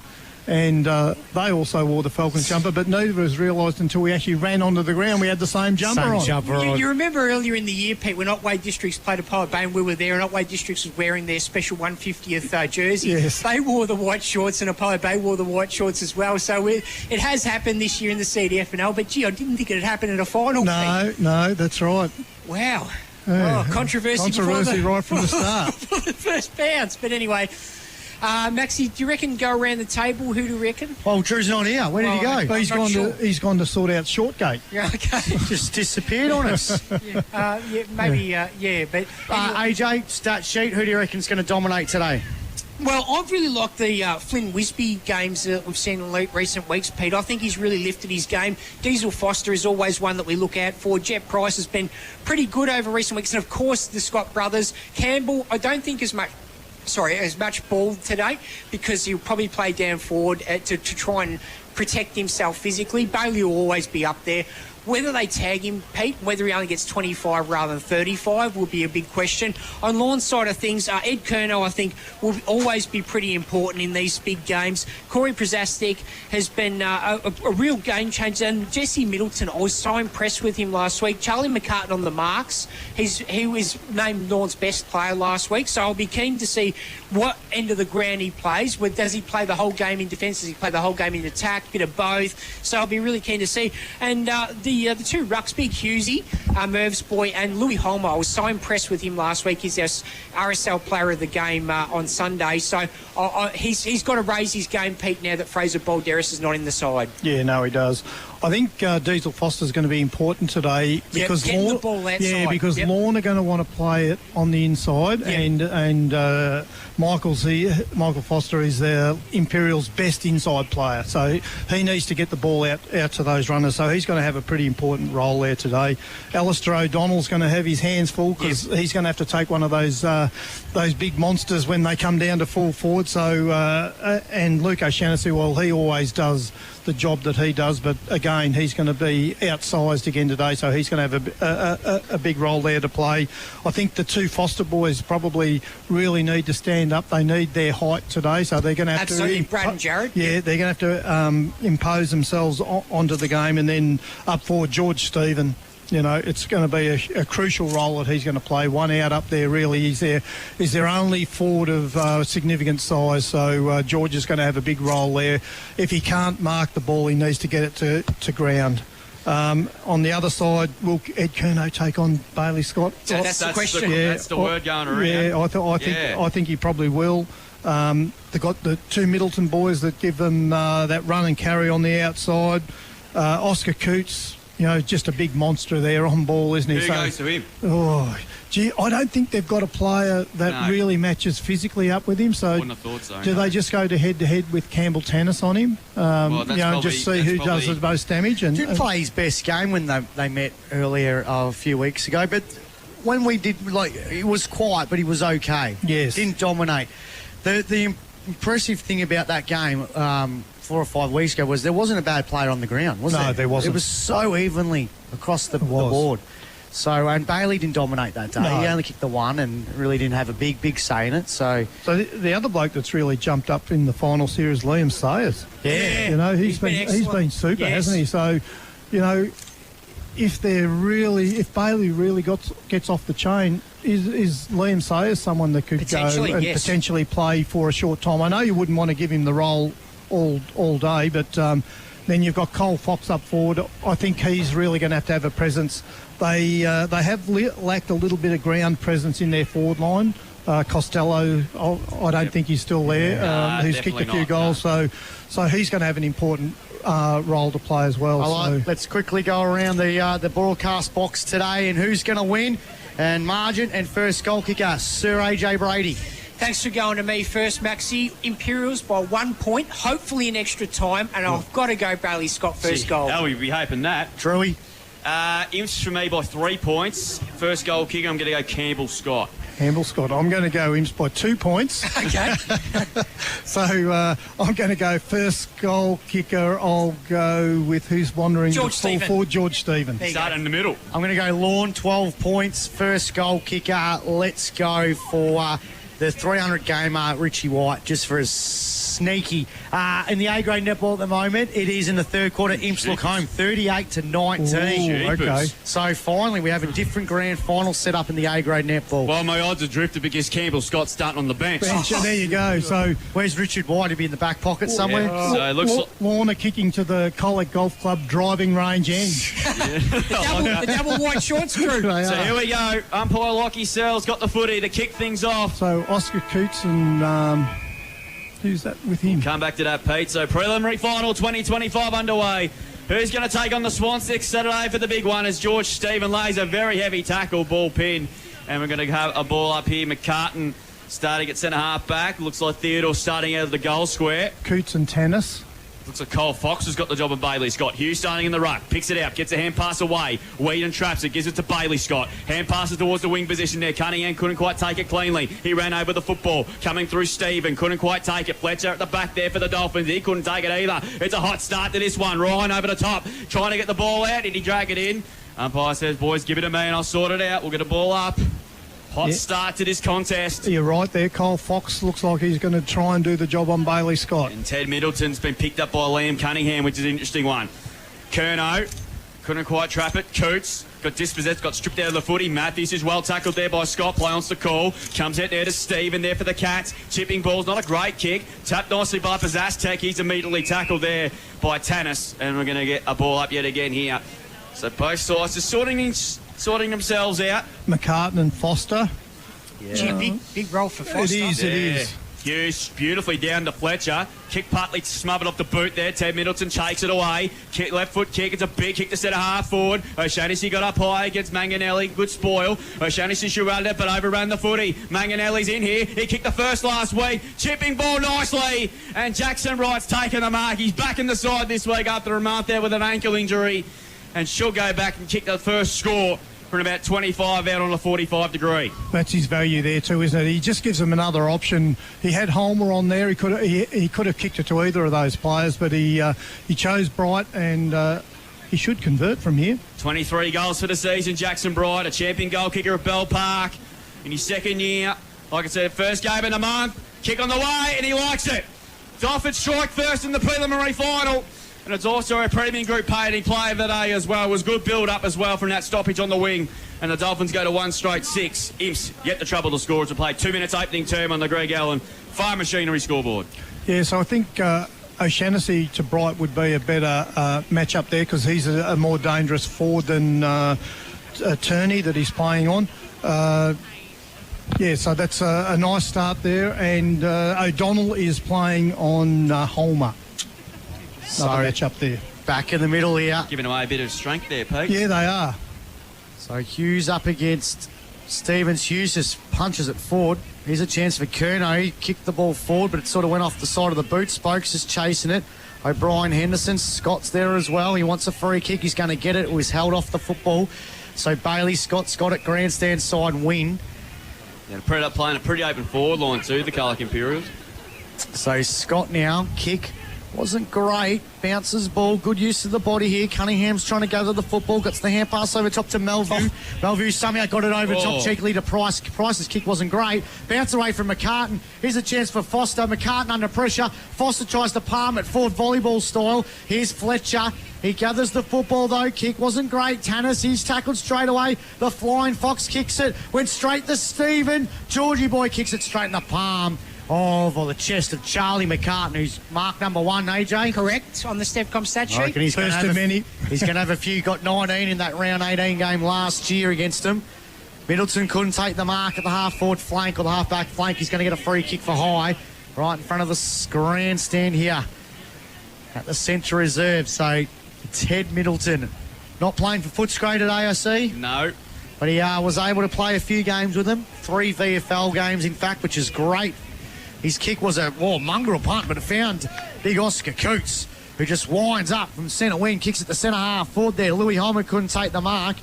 Here's a chance now for a teammate. There he goes short, and he finds a Mickey Diesel Foster. He's got it on centre wing. He's going to go inbound looking for a teammate. Wasn't great. Chance for Bailey Scott. Here we go. He gets the hand pass over the top now. Foster puts it inside the forward 50. Price couldn't get it. Here's Richard White, picked up by Wisby. He's tackled straight away. Sayers backwards hand pass inside his defensive 50. Gathers his own footy. Hand pass wasn't good. Thrower's going to get it's a throw. It's a throw, so free kick will go the way of the Imps. And it'll be a shot for goal for Jet Price, who was pretty quiet. He went into witness protection last week. He wants to get out of there pretty quickly and snag a few. He's had a wonderful year, 30 goals for the season. One of the best first names going around, not just in football. Jet. He'll have a shot for goal just inside the 50 to level the scores. 4.5 gone. He's kicking to the city end. KFC Colac into the ground. His kick's going to drop short. Stayed in. No one's going to take the mark. It's going to be rushed through for a behind. So the Imps on the board, 1 behind, 1 point. Lorne 1 straight 6, 4.5 gone opening quarter here. A couple of entries inside 50. Lorne have had Imperials have had the haphazard kick, which I like. It's kept the ball on the ground. Zastek goes whooshka up towards the centre of the ground. How about that for a pass? And Jackson Bright takes the mark. He quickly wants to give it off, and he kicks towards half forward. Manganelli got up high, punched away that time by Foster. That was Brad. Goes up towards the 50 there for the Dolphins. Over the top on this occasion. Well played by Ted Middleton. He started this game well. Hands it by hand to Hughes. Hughes snapping kick towards the forward zone. Homer at the back there. Just got a shocking bounce. He kicked a ripping goal last week. Good to He kept it in, Louis. Can he kick a goal? Well done, O'Donnell. Should have been holding the footy. 50. Umpire lets play go on, and Wisby in the last line of defence just hacks it as far as he can up towards the centre wing position. He'll be looking for the boundary. I reckon he's not going to go out. Taken away by Sayers. Well played. Got around 2 cats with these, and he banged it back inside 50 and Bright again. Has taken the mark 45 metres out. Free mark, Stefcom stat sheet. He's looking dangerous early. He's about 2 or 3 in from the boundary. He'll kick from about 46. Decides to pass it off. Don't like that kick it over, looking for Patrick. It's been punched away by Cass. Fox mops up now for the Dolphins while he's on the inside. Beautiful kick towards the 50, but it was a bit too much pepper on the kick. And the mark being taken there by Melville. He's going to switch play to Cunningham. Cunningham marks it there at half-back. He's just trying to slow things out a little bit here because Dolphins have started well. Chipping ball finds Ozzy Arnold. He's going to go even wider. Gee, I don't like the kick at all. And it's out of bounds on the full. No, it's been overruled. He thought about the boundary umpire, said, nah, it stayed in, and Theodore's taken the mark, and he's going to go into the corridor. That's a good ball. And Tannis has marked it in the centre there. That should have been nearly 50. Should have been. But play wants to call Pete. Tannis has a bounce. He just kicks it. Nice pass to Wisby. He marks it there at 70 metres out. Good kick, and looking for Campbell Scott. He's in for the first time today. Couldn't mark it. Lacing good pressure there on White. Ball still to ground. Ryan pushing the back. Umpire said play on. It's locked up in that 50 there for the Cats. Ball up. No guessing umpiring today. No, that's right. Yeah, no, it's been a pretty solid early start, but I like him centering side forward 50. They're really going the chaos kick. 7 gone, opening quarter. 5-point leaders of the Dolphins as Hughes just bangs it out of defensive 50. Teddy Middleton almost took the mark up against Cunningham. Stopped the ball there. Here's a chance there for Brock Stevens. Hand pass, the tap wasn't great. Paddy Bright sees it out of bounds, boundary throwing. Theodore Podici Group netball scores. Colac Imperials have gone whooshka. 48 to 24 leaders. Ooh, so okay. they're going to set up a date with the Illawarra Biak netball girls. 2 best teams in the comp, and this is the first time since 2018, I believe, that LV are not going to make a A-grade netball grand final. Now LV domination on the courts coming to an end. So here's Fox, been lively in this preliminary final, but he's kicked out of bounds on the full. Well, at least we got that grand final prediction right. Yeah, we did. We got one right. Cole Fox, 3 kicks on the Stefcom stat sheet, boys. He's starting pretty well at the moment. Yeah, very good. The Flying Fox, Pete. So yes. Gone almost 8 minutes in this first quarter. It's been end to end, but you feel like just the run of play. Imps have had a fair chunk of the footy. Well, now they're Lorne have been using it better. Campbell Scott's Campbell Scott's isolated at full foot in the goal square at the moment. Arnold's kick was flat, and guess who marks? Charlie McCart. Do not kick near him. That should be a team plan. Stump kick, Pete. Just do not kick it near Charlie McCartan because he's just going to mark it. Oh, he's a traditional marker against him. Here's a chance now for Scott, but he's tackled there by Jesse Middleton up against the boundary. Boundary throwing scoreboard side of the ground here at the centre reserve between centre wing and half forward. Yeah, Imperials got to continue to lower their eyes when they're going inside 50. So another ball in. Alvey awaits the winner of this afternoon's winner. I reckon they'll be pretty happy with what they've seen so far from both these sides. Yeah, they would be. Umpire throws it back into play. Stevens wins the tap out. Fox is there. Tannis is trying to gather it. So's Arnold. Trying to palm it down. Umpire Searle says, I'm going to take it. There'll be another ball up. So back to the old stoppage game where last week was so free-flowing. Lorne would be loving this. This is what they want. Ball up on centre wing again. Here's a chance now for Coots. Kicks the centre half forward. Looking for Bright. Brock Stevens is there. Good pick up there by O'Donnell. Hand pass, though, wasn't great. Beats Coots and Bailey Scott. They exchange insurances. And there'll be another boundary throw in. Imps 1 point. Lorne 1 goal. 9 minutes gone. First quarter. Seeing that Lorne have got a spare behind the footy at this stoppage as well. And guess who it is? Yeah, Charlie boy. Yep. It's a boundary throw in. Hughes against Stevens again. Hughes grabs it out of the ruck and just slams on the boot. Up towards the 50-metre line. Bouncing footy here should favour Holmer. Just couldn't quite take it cleanly. Getting back there on the game came was Whedon. Hand pass it out. It was set O'Donnell up. Gee, they're mucking around with the footy, but Whedon just hacks it out to centre wing. And they'll take it out of play and we'll get a boundary throw in. He's touched off the boot. Yeah, on that occasion there was appeal for deliberate, but it was touched off the boot, says Umpire Mark Robb with Craig Kerr doing the emergency umpiring this afternoon. Of course, he umpired the 18s, and what a game that was. Hey, James Hughes is clearly monstering Big Stevens in the ruck. Jared Foster now having a run there. Yeah, we've seen Stevens start slow in other games and he works his way into the game. Let's hope for his sake he can. Hughes won the tap down yet again. Tanners couldn't take it. Coming through now on that occasion was Whedon. Hand passed out wide to McKay. He was good last week. Hacks the kick towards half forward. McCartan underneath it again. Oh. Too good. Stop kicking it towards him. He's just going to mark it. Stat sheet. And he's going to go back towards the 50-metre zone. Defensive 50, that is, to Pazastek. He has turned into a darn good player, Corey Pazastek. Represented the Interleague this year as well. He goes out wide, set up Ryan, but he's got enough time to take it away. Take it away, he does. Good chipping ball and Piers. Richard Wright in game, 300 for his club. Hand pass to O'Brien Henderson. He kicks up towards half forward. Nice kick to Paddy Bryant. He's too far out to score. 2.5 kicks from goal. Pretty crowded forward line. That's not a goal. It's a good kick. Is it out in the full? Out in the full, I reckon. Tired Middleton couldn't quite take it cleanly, and there's going to be a conference, and Lockie Sells is going to come in and share. But the boundary umpire was in an awkward position. We're right there, though. We're right in front of the boundary umpire. So Lockie Searle. So he's telling Bailey Scott to get out of the way. And it's going to be a boundary throw. Okay. I think there'll be a bit of common sense prevailed in the end. Rare occasion of that in the football circles this season.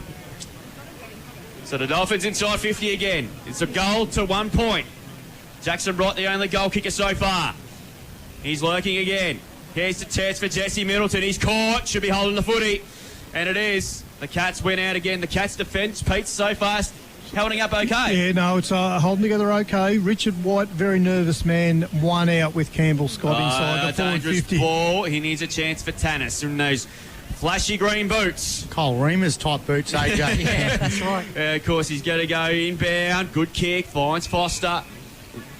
In fact, it's Glennon, I should say. So Glennon has on the edge of the square, defensive side. He's going to pop it up towards the half-forward zone. Cass at the back there, had to come to meet it, brought the ball to ground. Adams dived over the top of it. It's not coming out. Timmy Whitehead says, give it to me, and I'll throw it in the air at left half-4 for the Colac Imperials. 0-1 behind 1 point. Lorne 1 straight 6 with a goal to Jackson Bright. They came in the opening 2 minutes. Since then, it's been a stalemate. Good contest there from Cass to get the ball to the ground. Good contested football at the moment. Here's Fox. Just like it was a few weeks ago too, wasn't it? It really was a real fair dinkum arm wrestle at the Western Oval. And it feels like this is what this game's going to be as well. Not that open game style that we had last week. Albion Imps. Here's a chance now for Kerno. Kicks the ball forward, bouncing ball. Trying to pluck the ball there for Zaztek. Here's a chance now for the Imps through Brock Stevens. Dribbling kick on the top of the 50. Cass gathers it. Here's a chance now for Kerno at half-back. Assesses his options. He's going to go down the guts of the central. Kick was pretty good. Whedon up against Manganelli. Manganelli, though, it's got to be a free kick to Toby. And Toby was tackled. Nice little smart move there by Manganelli. Yeah, played that well, didn't he? So, I don't know if he's got the leg here. Better on the run. He probably is. We don't know about him enough from the set shot. Yeah, I'll just take my word for it. Better on the run, but that doesn't mean that he can't kick it. He's just on the 50, directly in front. Just they kicked the first goal last Sunday in the elimination semi against Illawarra Biak. In the opening minute too. Fair dinkum, good tattoo on the calf as well there too. Winds up. He's kicked. It's going to go right straight over the goal. Straight over the goal umpire's hat for a goal. I said he could kick it, and he's got his first, and Lorne have got a couple in this opening quarter of this prelim final. They're 2 straight 12 now. Imps are 1 behind 1 point. 14 minutes gone on the Richardson Real Estate time clock, first quarter. It's all thanks to FSR Equip here on Mix FM. Clever bit of play all round there from Manganelli. He, the way he took possession of the ball, he drew a free kick, and then he took advantage of the stand rule there, and he was able to run right beside the player on the mark before he kicked it. What opened up the play, Pete, was a big kick from Ed Curnow at half-back. Yeah. So he's going to be important today. He loves that stand rule. No comment in the words of Jack Little. Back in the middle we go. Homer doing the ruck work. He wins the tap down on this occasion. O'Brien Henderson taken high.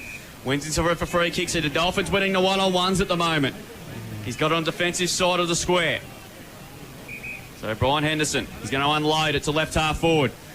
Coming up to meet on this occasion was Cooch. Good grab.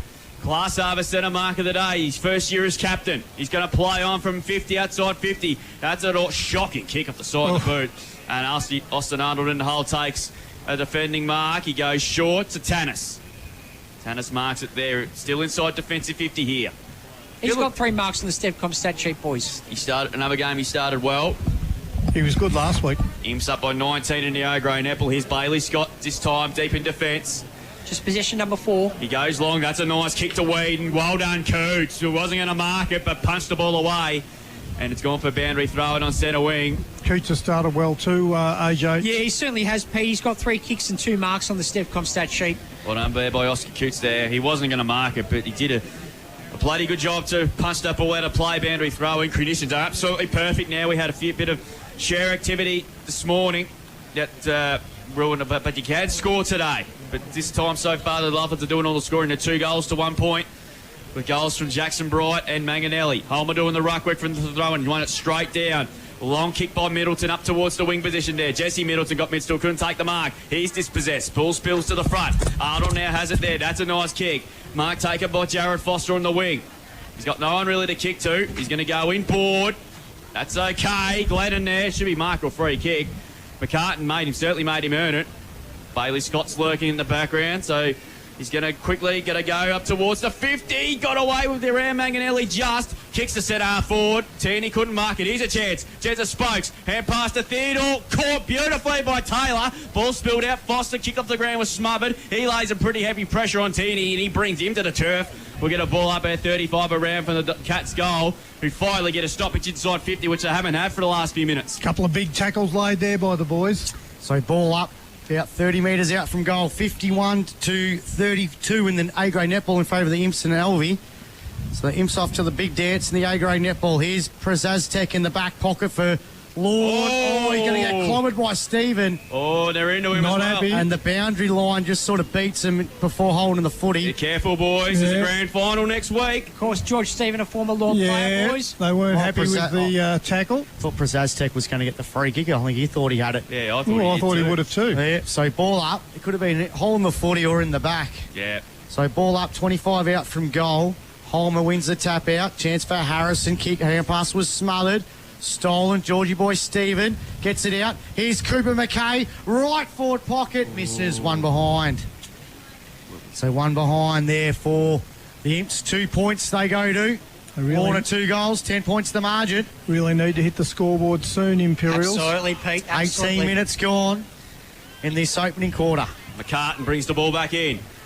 And that's a awkward-looking kick in. Fox had to get there. Caught. Should be ball. That should be holding the footy. No, it's not. Boundary throw-in. 55 out from goal. Probably got away with one there, I reckon, did Cole Fox, I reckon, Pete. Yeah, he was close to the boundary line, so I think he's got a benefit of the doubt there, I think, Drewy. Watch Bailey Scott here at this stoppage. Palmer shoved him beautifully. His kick was well suffered by Will McKay. Well tapped there by Sayers. He wants his hand pass. He's taken a while to get rid of it. And he thumps it high and long to centre wing. Manganelli's underneath it. Punched away by Cass. Ball spills to the wing. Spoke through traffic. That should be holding the footy. Well done, Jackson Bright. He's come to play. He's got the free kick on the wing. He kicked the first of the afternoon. He goes up towards half forward. Hughes has to get there. Just Foster out of the way with strength. Hughes, I don't know what he was doing. Paddles it over the line, and that will be a boundary throw-in. Oh, lucky boy there, I think. Yeah, Curry was out there. He would have paid it. Yeah, right in front of the audience too. He just dropped the ball, didn't he, Drew? Well, he probably knew what he was doing in the end, but boundary throw-in, so Cattle again all of a sudden under siege here. 50 metres out from the Dolphins' goal. 2 goals to 2 behinds. Boundary throw-in, right half forward flank. Shallow throw-in. Beats everybody. Fletcher dropped the ball. Umpire said let it go. Foster. That's Mick. He goes in after it again. Ball pin, and we'll get another ball up here. One thing that's a little bit different to other Lorne games, we've seen most of their losses is their starts. They're starting today well. Yeah, they start that last week as well. Ball thrown up. Hughes unopposed, really. Won the tap down. Goes to a dangerous position. Manganelli. Got to be caught in tense at the coat through traffic. Good handball to Hughes. Sort of, don't know what he was doing there. Just sort of took his eye off the footy there and he was away. Spokes going in very solidly. He's tackled by Paddy Bright. In fact, it was Stephen. And we'll get another ball up here. So, Dolphins have done pretty well here. They just nullify the Cats' kamikaze-like football. Bright. That's Patrick. Caught. Ball spilled it there on this occasion. Sayers pushed in the back. Umpire was blindsided. Oh, Spokes laid a very heavy tackle, and he didn't. And he's a bit happening too as well. Sean Smarts just plays peacemaker. Got to throw up again here at right half forward. Mark Robb just throws it up in the air now. Hughes should win the tap. You would think he does. Coote's been busy early. Hand pass there, just in the nick of time. So the Dolphins go inside 50 with a kick. Ball spilled to the front here. Dangerous position.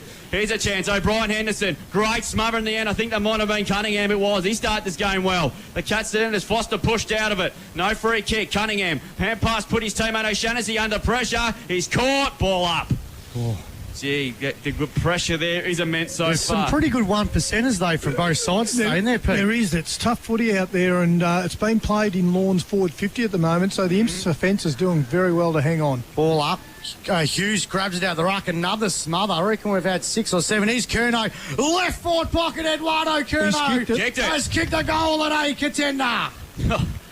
A Westvic Sheds and Garages goal of the day. That was some goal. Do not let him goal side. No. He knows exactly where they are. Absolutely. He's very dangerous when he gets a little bit of space. He doesn't even need much space to hit the scoreboard. But that one hurts him, doesn't it? They've been defending stoutly, and they just haven't been able to move the ball forward. And the first 3 goals of the game on the board to Lorne. So Imps are going to have to get to work here and get to work pretty soon. 3 straight 18, Lorne, 2 behinds, 2 points. Colac Imperials 21.5 gone. I tell you what, I feel like the alarm bell is about to be seen. I'll tell you, Pete, the ruck.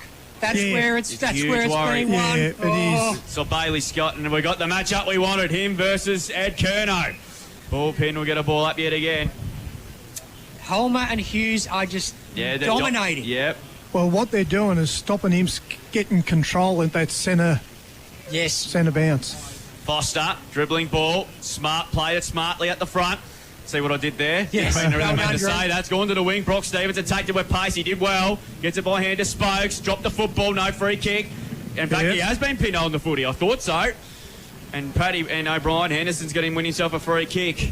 So important now for the Cats not to concede a goal before quarter time. Otherwise, they're going to have a mountain to climb to get back into this one as O'Shannessy punches it away with a boundary throw-in.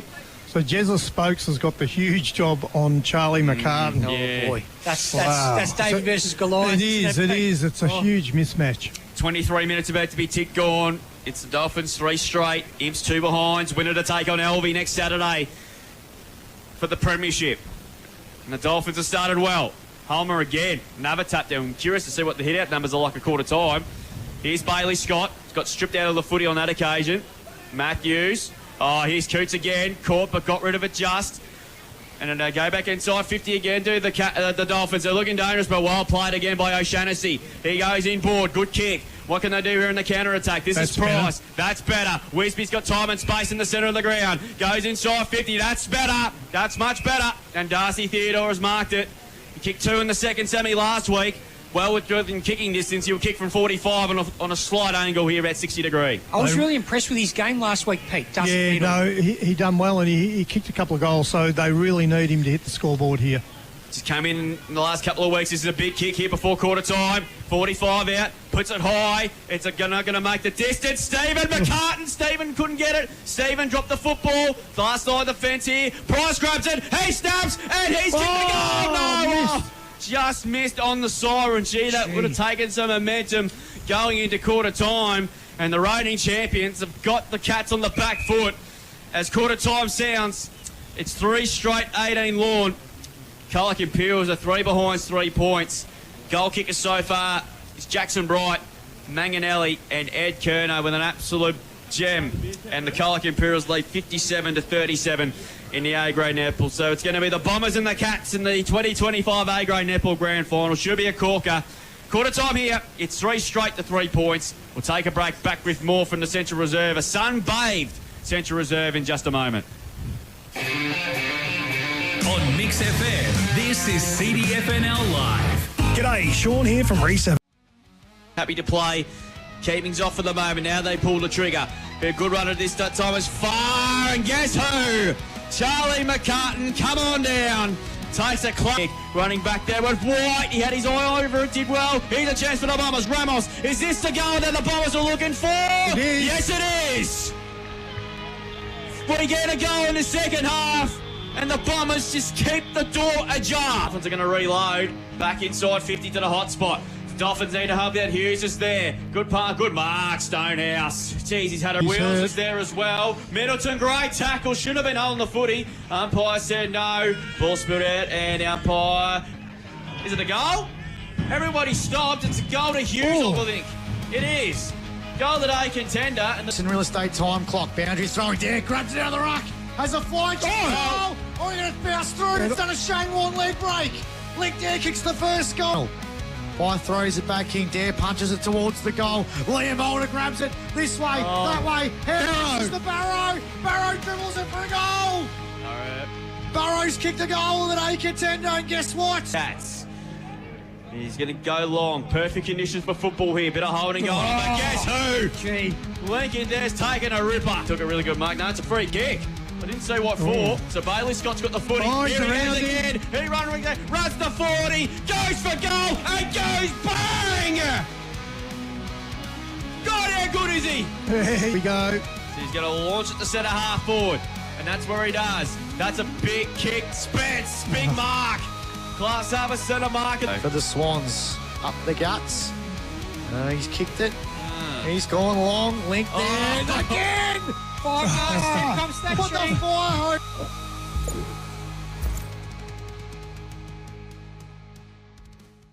Its very own Bridgestone Service Centre on Jellybrand Street. And to celebrate, we're giving you the chance to win a full set of tyres for your car, completely free. Make any purchase in-store between now and the CDFNL Grand Final Day and you're in the draw. No catch, no fuss. Drop in, grab what you need, and you could drive away on a brand new set of tyres. Check out the new Bridgestone Service Centre at Central Tyre and Auto, Jellybrand Street, Colac. T's and C's apply. Winner announced 20 September 2025. Go Harvey Norman Footy Finals. Invite all the fans to watch the big games with your new big screen TV. Buy now with hot deals on selected big brand TVs. Plus get bonus local delivery and installation. Take care of halftime drinks with a new fridge and get bonus local delivery. That's right, buy a selected fridge now at Harvey Norman and get bonus local delivery. Get set for the big games at Harvey Norman now. Best brands, best range, best prices guaranteed. Conditions and exclusions apply. How does this sound? Melt in your mouth beef cheeks, braised in a red wine gravy from Fusion Restaurant. Served with buttery mash using Yeovil potatoes. Next level comfort food. That's Meg Crew on Forest Street in Colac. And dinner done. Crispy house battered flake, served with fresh lemon and golden hot chips. All for just $10.95. Every Thursday in September at My Local Shell, Colac and Lorne. Fresh, tasty and great value. My Local Shell, more than just fuel. Powered by Sports Power Colac, FSR Equip, KFC Colac and Minerva Foods. This is CDFNL Live. Yeah, quarter time in the 2025 preliminary final. It's Lorne 3 straight 18, Colac Imperials 3 behinds, 3 points, 15 points the margin. The reigning premiers leading the minor premiers by Stefcom stats at quarter time, AJ. 4 free kicks in that first term to Colac Imperials, 5 to Lorne. Brody Stevens, 3 hit-outs to Imperials, 12 to James Hughes, 6 to Louis Holmer on Lorne's side of things. Major stats winners for Lorne, 6 in that first term to Liam Sayers, 4 kicks, 2 handballs, no marks. 6 to Oscar Coote, 3 kicks, 3 handballs, 2 marks. On Imperials' side of things, several players with 4 in that first term. Jet Price, Campbell Tannis, Austin Arnold, and also Trey Whedon, boys. But Pete, those are the stats thanks to Stevcom. The rucks is where Lorne are killing them. So that's 18 to 3 is what they hit. That's a fair description of the game. It's too much of a domination, and it's not really giving the Imperials midfield a chance to get their dominance. So we said that was their strength, their midfield. So they really haven't had an even chance there. So Lorne really need to try and do something there in that midfield. The trouble is they're a bit strapped for they are. options, aren't they? They haven't got a lot of tall options there, so maybe Foster might have to go in there and do a bit of ruck work. What do you do with Stevens, though, Pete? Well, just give him a break. He's been double teamed here. Exactly. You know, he's got Holmer and you've got Hughes that go in there, and it's tough work for the young fella. We know he works his way into the game, so let's see if he can. Colac Imperials are officially through to the 2025 A-grade netball grand final here. What can the senior footballers do to start the second turn thanks to Manoeuvre Foods? And Coots' kick was smothered there by Stevens. Oh, Kerno's tap was brilliant to Fox. Fox has kicked the left half forward. Ted Middleton's looking dangerous. Beautifully trapped Holmer. Just off one step, banks the kick. Arnold caught by Manganelli. Caught. Should be a ball up, I would think. It will be. How intelligent was that tap by Kerno? It was, yeah. Look, he almost, it was a look-away tap, wasn't it? But, their intensity in the forward line, their tackling's been first class, Lorne. We'll go around the grounds and around the court shortly. Here's O'Donnell. Hand pass went straight to the arms of Holmer. He kicked us, touched off the side of his boot, and we'll get a boundary throw in. Around the grounds, thanks to Thinkwater, Watermore District League Grand Final will be delayed because his reserves are in extra time as we speak. Oh. Henry League sees North Waterville League 21 to Koroit 10. St Joey's 25, Elite Colac 12 in the GFL. And, of course, the GDFL, Bellpost Hill lead by a point over East Geelong. And in the BLRN Grand Final, Anglesey lead by 11. Here's Holmer, grabs out of the ruck. He snaps, it floats towards the goal line, and it's been punched through for a behind.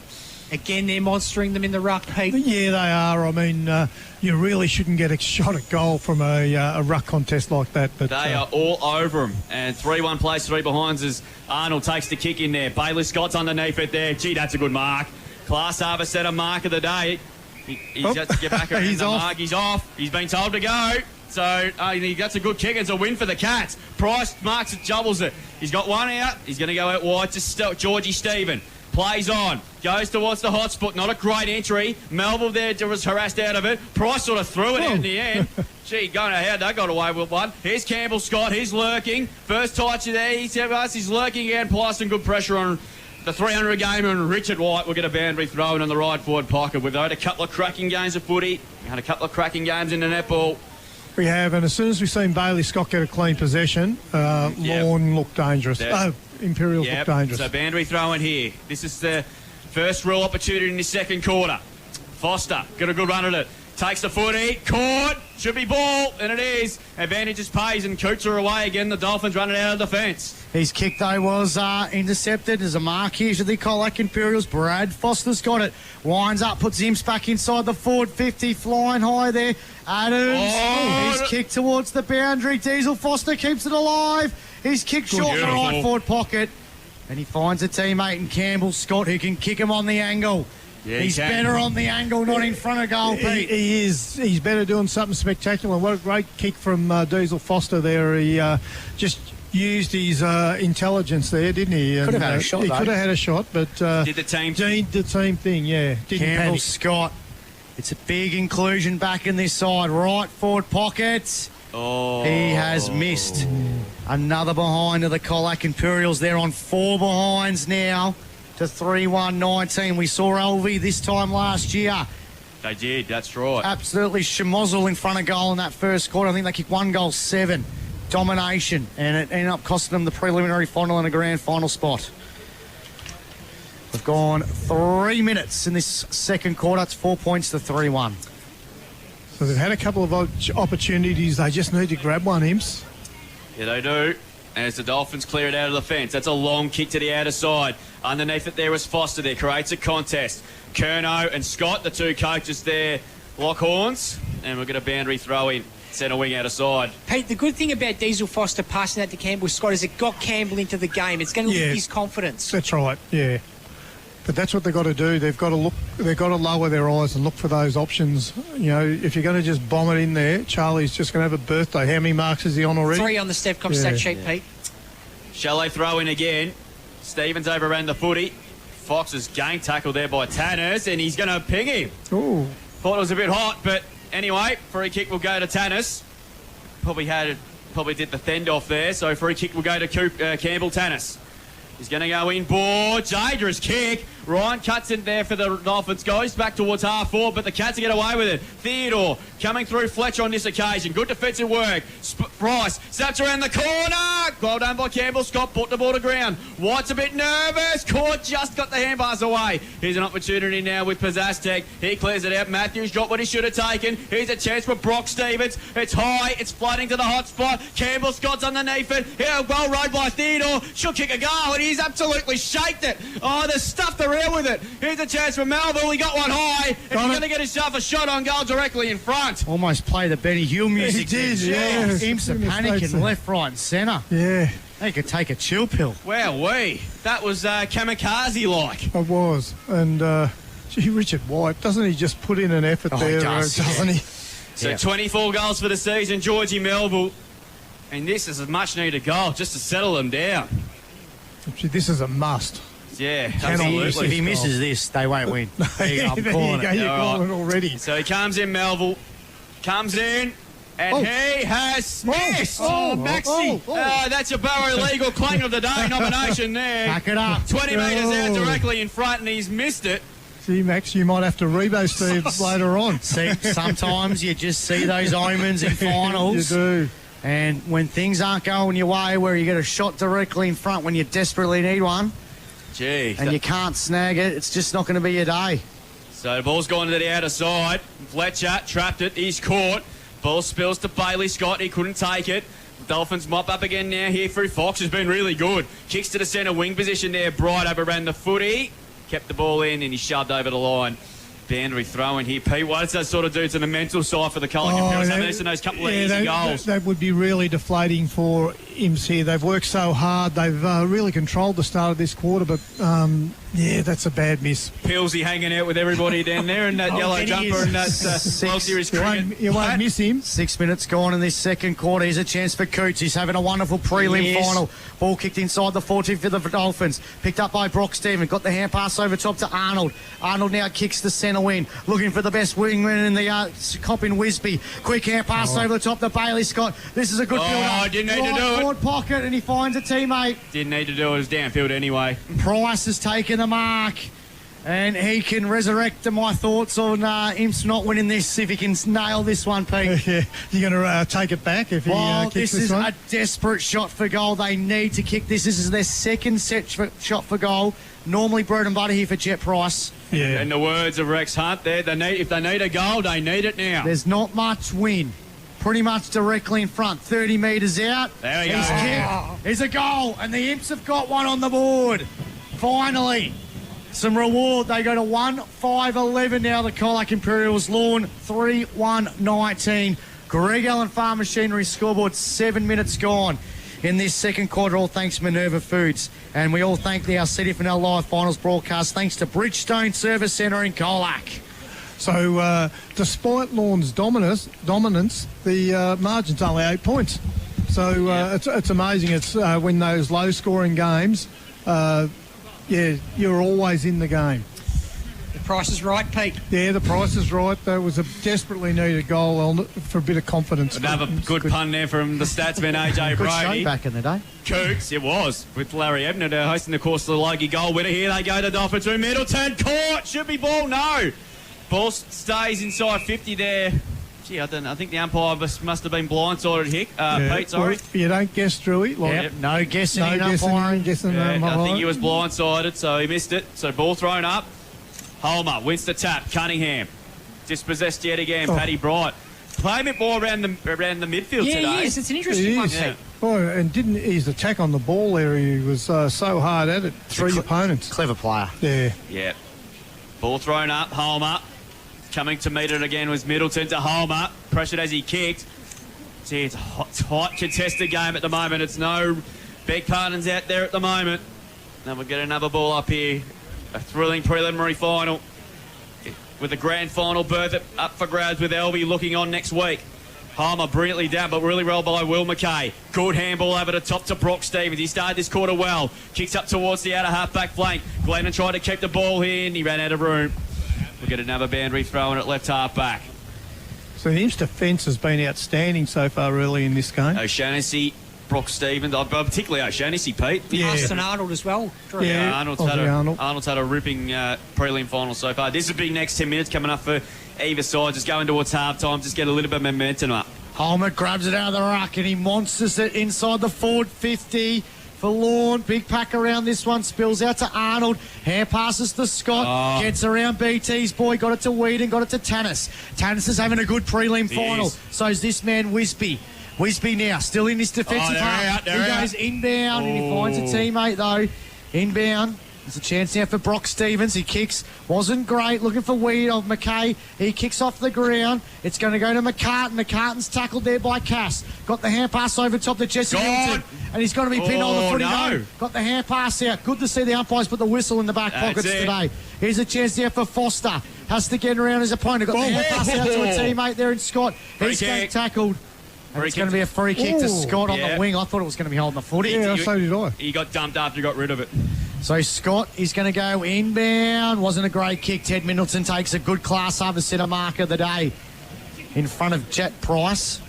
So Middleton at half back now for Lorne. It is 11 plays 19 in favour of the Dolphins. Imps with the only goal so far in this second quarter. Here's a chance now for Paddy Bright.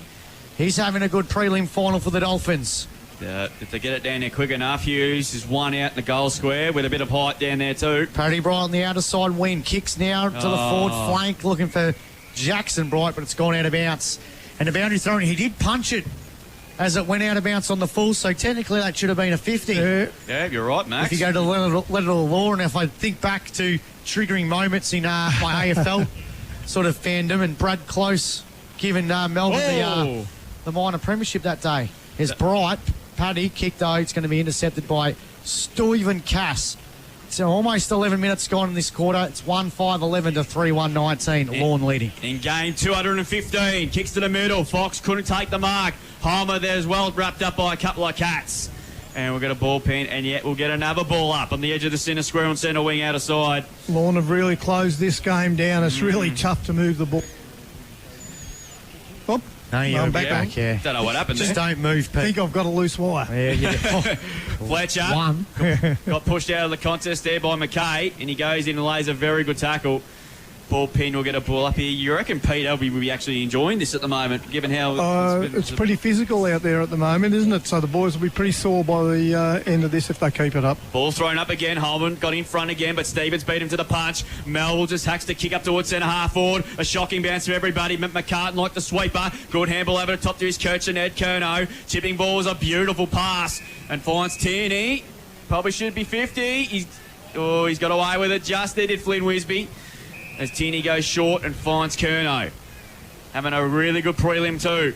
What's his stats, AJ? Yeah, Ed Curnow, he's got 5 kicks, 2 handballs, and 1 mark on the step on stat sheet. Kick was tightly smothered on the move. Fox's pass. That should be delivered, I reckon. And the umpire said no. Why didn't he mark it? He's a deliberate every day of the week. It was touched off the boot, I think. Oh, is that what it was? Yeah, so...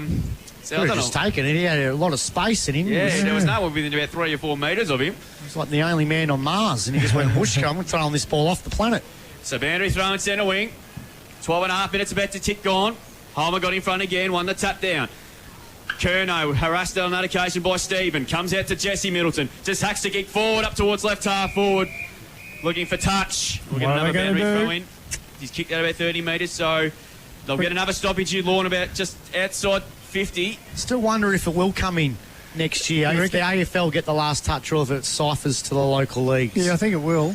So boundary throw in here, 19 plays 11. All the goals have been kicked at the Nick Hay Cricket Club end of the ground so far in this game. Which is no wind, which is a bit odd. Boundary throw in, Holmer just paddles it towards the boundary yet again. Coots is lurking there. Got the hand pass just in the nick of time. McKay's had a good start. He put his head over the footy. Likewise, Foster. Tierney just hacks the kick towards the danger zone. Manganelli there was pushed out of it. Hughes is there. Just grabbed it. Took one on. Kick was well smothered by O'Donnell. Getting back there, Whedon. Likewise, Cunningham. He's set upon by Hughes. And we'll get another ball up. Jeepers. It's no easy ball to win in this prelim final. No, it's they cannot get an air ball down there to the height mismatch at all, can they, Lorne? 13 and a half gone, second quarter, City in here. There's a chance for Coots, trying to get out of that ruck. Stoppage is Harrison Taylor. He's tackled on the ground, 25 out.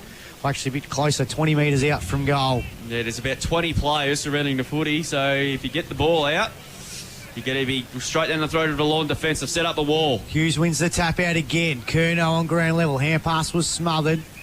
And another ball up again.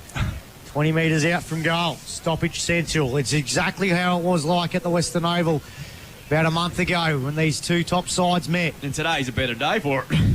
Yeah, it was. It was a shocking day. It was a free kick, and it's going to go the way of Brody Stevens against Hughes. Ruck Lotto. It was. It was You very... love that. I actually sort of thought it went to Hughes. Yeah, It was gonna so go to did Hughes. I. Oh, no, he's copped it up. Stevens, no, he hasn't. He's kicked it, went over the head. There's a chance for Fox, chance for Cass. He's had a good prelim final.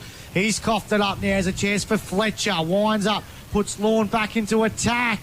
No one could take the mark. Paddy Bright on ground level. Here's a chance for Curnow. Kick was smothered. O'Shaughnessy with the footy. Hand pass over top to Brock Stevens to Cass. Backwards hand pass back to O'Shaughnessy. He kicks the Imps out of defensive 50 there. Rolling ball towards the boundary line. Fletcher picks it up for Lorne. His kick wasn't great. Here's a chance again now for the two side. O'Shaughnessy there, but no, it's a free kick to O'Brien Henderson, in fact. So Brian Henderson goes backwards slightly and finds Prezaztek on the edge of the centre square. He's going to wind up, put the ball to the centre half forward, and he finds a teammate now. There's a chance now for Curnow. He puts it back inside the forward 50. Number of pack around this stoppage here. Here's a chance for Turney. Can he pick it up in the pocket? He can. Gives the hand pass over the top now to Middleton. Ted. It's going to be marked on the goal line. Oh, gee, that was a good shot. Yeah. But Cass read it beautifully. Stephen Cass. Oh, no. He's kicked though. He went straight to Louis. He dropped it. He dropped the mark, umpire. Paid the mark. Oh, you went early with the whistle there. Yeah, a bit of premature adjudication. Yes, he could have just paid ball up, but Louis Holmer, he's going to go back and kick or have a shot for goal. He's just outside the 50. The old Louis Holmer legs would nail this. I reckon he'll kick this. He's directly in front. No one's kicked a goal at the City end yet. He's on the goal line. Yeah, it's going to test him, I think. Had a wonderful game last week. His kick, it's going to drop short. About 5 metres. Hughes runs for it. It's off hands. Arnold got the hand pass over the top now to O'Shaughnessy. He hand passes to Spokes. Spokes is going to kick it out defensive 50. Trying for a teammate for touch. And it's going to go out of bounds. Boundary throwing. A let off there for the Colac Imperials. Their defence holds on. It is a 7-point lead. 19 Lorne, 12 or 11 to the Colac Imperials. So the Cats through to the A-grade netball grand final. They'll take on Illawarra Biak next Saturday. And what a contest that will be. Top two sides in the A-grade netball this year. The first time since 2018 we won't have an LB netball team in the grand final, which is unheard of. Cooch taking about 4 of them on to take the kick, and it'll work. And the mark being taken by Ted Middleton. He's looked dangerous today. He's got it right in front of our broadcast position here. He's going to put the Dolphins into attack. Hughes is at the back. Bright comes on the side, but Hughes was in the box seat. And he's marked at 25 out on a slight angle. And Hughes, who's looked very, very dangerous this afternoon when he went into the ruck, he's popped forward, and he'll go back from about 25 to 30 metres out. And this just to give the Dolphins a bit of breathing room for 14 points if he can kick it. It's almost the first time we've seen that one-on-one contest, isn't it? And it was with Whedon that time. Yeah, the not big O'Donnell. boys, Hughes or Holmer, just providing too much around for Imperials to counter. It's just a huge threat. They haven't done the damage yet, but they're a huge threat down there. Comes in from 30, kicks, and he has missed to the right. Another behind, so another lead off there for the Cats. 3-2-20. Then move on to now on the Greg Allen Farm Machinery scoreboard. Imps are 1-5-11. 9 points as the lead. We played 18 minutes in this Minerva Foods second quarter in its prelim final. Winner takes on LB next Saturday in the 2025 grand final. She's a low scorer so far. Will it open up a little bit? Eventually has to. Chance for Arnold, going to go to the grandstand side wing. Almost to mark the Scott. Good pressure there by Curnow. Couple of acts there by Eduardo. The smother, and it's gone out of bounds to the boundary throw. And Bailey Scott's first half AJ on the Stevcoms. 5 kicks, 3 handballs, and 2 marks on the Stevcom stat sheet, Maxie. Yeah, I think Lorne would be reasonably happy with that. Absolutely. Yeah. Team defence too. It's not the same player that's with Bailey all And he the hasn't time. been on the attack, has he? No. Today, no. Foster punches it forward. Goes straight to Adams, who sends Lorne back inside the forward 50. And he's going to be a downfield free kick. It was a free kick. Yeah, it's against Ozzy Arnold. Yeah, so free kick goes to Manganelli. And he'll go back and try and kick his second goal of the afternoon. Umpires are always going to pay that. You just got to get in front of your opposition forward. You've got to get in front, Pete. Yeah, Ozzy had been caught out there and he just pushed with a little bit too much pressure, and the free kick was there. This is his 16th game for the year. 12 goals, including that 1 goal so far in this preliminary final. Manganelli now, about 35 out, 45-degree angle. City end goes back, and he's a beautiful kick. He's pumped. Of the Sharon, and he's kicked the goal. And Lorne get their 4th goal of this prelim final. They take a nice little 15-point advantage now, 4-2-26. Colac Imperials 1-5-11, 19 and a half. Gone on the Richardson Real Estate time clock. That's on the Greg Allen Farm Machinery scoreboard, second quarter. All thanks to Minerva Foods here on Mix FM. It's been a long time coming, that goal, but well earned by Lorne. But both teams are working up and down the ground so hard. The numbers that both teams get in defence. So once the ball gets inside their 50, it's hard to get it out. Margin a game high, 15 points back in the middle. Here's Bailey Scott through traffic. Here they go. Gets a hand pass over the top to Stephen on the 50. Hand pass back to Bailey Scott. Great tackle! That is holding the football. That is outstanding. That is a premium group painting player of the day contender. And I think that's Corey Bazastek down there. That was absolutely phenomenal. Bailey was gone then too. He was out. He was indeed. Ball kicked to the wing position there. Through the hands of Homer. Bright, that's Patrick. Good handball to Sayers. Back to Fletcher through traffic. And he goes long up towards half forward. Ted Middleton in front there. Overread the footy that time was Cunningham. Danger lines lurking again. Manganelli's also looking dangerous. Ball not coming out at all. Bright over the top. And ball's gone out. Here's a chance for Ted Middleton. Great tackle, O'Shannessy. Bad rethrown, but what a tackle there by Corey Bazastek. Oh, that's play of the day, isn't it, Bruce? That's one of the plays of the year. It is, 100%. There you go, Amy. That is the play of the day. Has to be. That was phenomenal because he would have kicked that goal too. So. Another half a step and he was clear shot at goal. Ball thrown in. Sorry, Max. As Hughes gets the hand pass at it. Danger here again. To a dangerous position. Jesse Middleton scoops out to Paddy Bright. He snaps and it's off target. And I think it's just snuck in for a behind. Gee, that's a let off there. 4-3. Plays 1-5. Lorne lead by 16 points. 21 and a quarter minutes gone in this Minerva Foods second quarter. Greg Allen Farm Machinery scoreboard. Pete, I think the Cats want half time to come around. Yeah, look, they'd like to go in and reset again, I think. It's just been really hard work for them to move the ball into their forward 50. Scott goes short to Tannis. Tannis kicks now. Looking for Brock Stephen, and it's out of bounds on the full. Things are not going the way of the Imperials. It's pressure. Bit of Adelaide Crows about this at the moment, isn't it? Right, yeah. Lorne season in the finals. Imperials at the moment just looking nervous. Ball kick to the hot spot here. Hughes couldn't take the mark. Sayers got the hair pass out. Throw. And it's been pinned for throw. Bailey Scott's off to the races, but they want the advantage, and they were on because George Stevens had the whole wing. The outer side window himself. It's just frustration at the moment there. Everything you're trying to get to plan and nothing's just working for him. Nothing at all. So, free kick in the back 50 for the Jeremy Spokes now. He's again trying his heart out. From the Imperials, he's going to go to Campbell Scott, being quiet.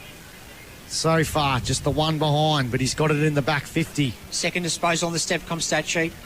To Campbell now. Kicks the centre win. Wasn't a great kick. It's going to be marked by Paddy Bright. He's having a pretty good prelim final. Yeah, he is. But for the Impstate, no one's presenting at the footy. Lorne's playing into their favours. Bangs Lorne back inside the forward 50. Left forward pocket, Husey. Here's a chance here for Teddy Middleton. Teddy Middleton! Right! O'Shannessy knocks it through for a behind. I reckon that would have been goal of the year if he pulled that did one a through. Shane Warne leg break in mid-air. It did. It just kept coming around. It's like Stuart McGill and Shane Warne just gone kabusha. So 4-4 plays 1-5, 17 points to the margin. Then Pete Mulherron's about to snap again as Bailey Scott kicked it straight down the throat of Charlie McCartan. It's gone to centre half forward there. Manganelli laid a very good tackle, and we'll get a ball up here. They can't do a thing right at the moment, the Cats, but full credit to Lorne. They've come in here with a plan, and they've executed it perfectly so far. Well, the one thing they're doing right is they're defending grimly.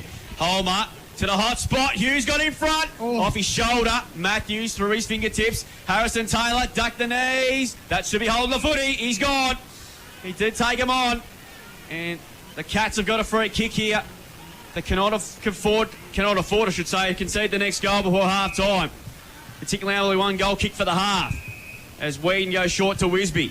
Goes wide to Campbell Scott. Couple of touches in a minute. Gives it by hand to Wisby. Hand pass to Mick Foster. Back by hand to Wisby. Good handle inside the Theodore. This is promising to Foster. Kicks it towards the forward pocket. Scott, no. Bailey's lurking. Gets around one. Caught with the ball again. No. Ball spills out to Foster. He has a snap. It's a goal. Oh, he's got it. Day Tubby has kicked at Jared Foster. That is an unbelievable goal. Goal at A contender, and the Cats get a much-needed one before half-time. A West Vic Sheds and Garages goal of the day. I thought that went out of bounds, but Jared Foster kicked one similar to what Harry Carmody did a couple of years ago. Yeah, no, that was a fantastic goal from Jared Scott, and he's the type of player that Imperials need to stand up now, someone to give him a bit of presence down forward. So that was a great bit of play, but the passage of play for one of the few times you've seen Imp's been able to move the ball. So it looks much better on the scoreboard now if you're a Colac Imperial player, coach or supporter. 2-5-17, Lorne 4-4, 28. We played nearly 25 minutes. It's amazing. It's only 9 points, the margin. Oh, he's gone down. Hughes grabs it out of the ruck, sends it inside the forward 50 now. Here's a chance. Brock Stephen. Manganelli's got the footy. He's tackled. Ball up about 30 metres out from the Dolphins' goal. Gee, that was a good goal. Yeah, it was a ripper. And that was a good build-up. They just flicked the ball around by hand, done it his long bombing stuff. 25 gone. Stevens grabs it out of the ruck and he just sends the ball down the gut to the centre reserve for the Colac Imperials. It was Adams and Price. Adams got the fist on it. Fletcher's there. Darcy Theodore's there. Ryan's there. It's a tackle on. And there's your half-time siren. So it's only 9 points. They seem a fair distance away in terms of this prelim, but it's only 9 points. Lorne, the reigning premiers, one spot or 1 foot into the grand final at the moment. It's 4-4-28 to 2-5-17. Another low-scoring classic between these two sides. We'll take a break. Stevcom stats, think what around the grounds, half-time report. So all stay tuned here on Mix FM because it's going to be a beauty to finish it off. Here, so stay tuned. On Mix FM, this is CDFNL Live. In the Cambridge... Happy to play. Keeping's off for the moment. Now they pull the trigger. A good run at this time is far. And guess who? Charlie McCartan. Come on down. Takes a click. Running back there with White. He had his eye over it. Did well. Here's a chance for the Bombers. Ramos. Is this the goal that the Bombers are looking for? It is. Yes, it is. We get a goal in the second half. And the Bombers just keep the door ajar. Dolphins are going to reload. Back inside 50 to the hot spot. Dolphins need to help that. Hughes is there. Good mark, Stonehouse. Jeez, he's had a... Wheels is there as well. Middleton, great tackle. Should have been holding the footy. Umpire said no. Ball spilled out, and umpire... Is it a goal? Everybody stopped. It's a goal to Hughes, I think. It is. Goal that A contender. And It's in real estate time clock. Boundaries throwing there. Grabs it out of the ruck. Has a flying kick. Oh, you're going to bounce through. It's done a Shane Warne leg break. Link Dare kicks the first goal. White throws it back. King Dare punches it towards the goal. Liam Boulder grabs it this way, that way. Here's the Barrow. Barrow dribbles it for a goal. Barrow's kicked a goal with an A contender, and guess what?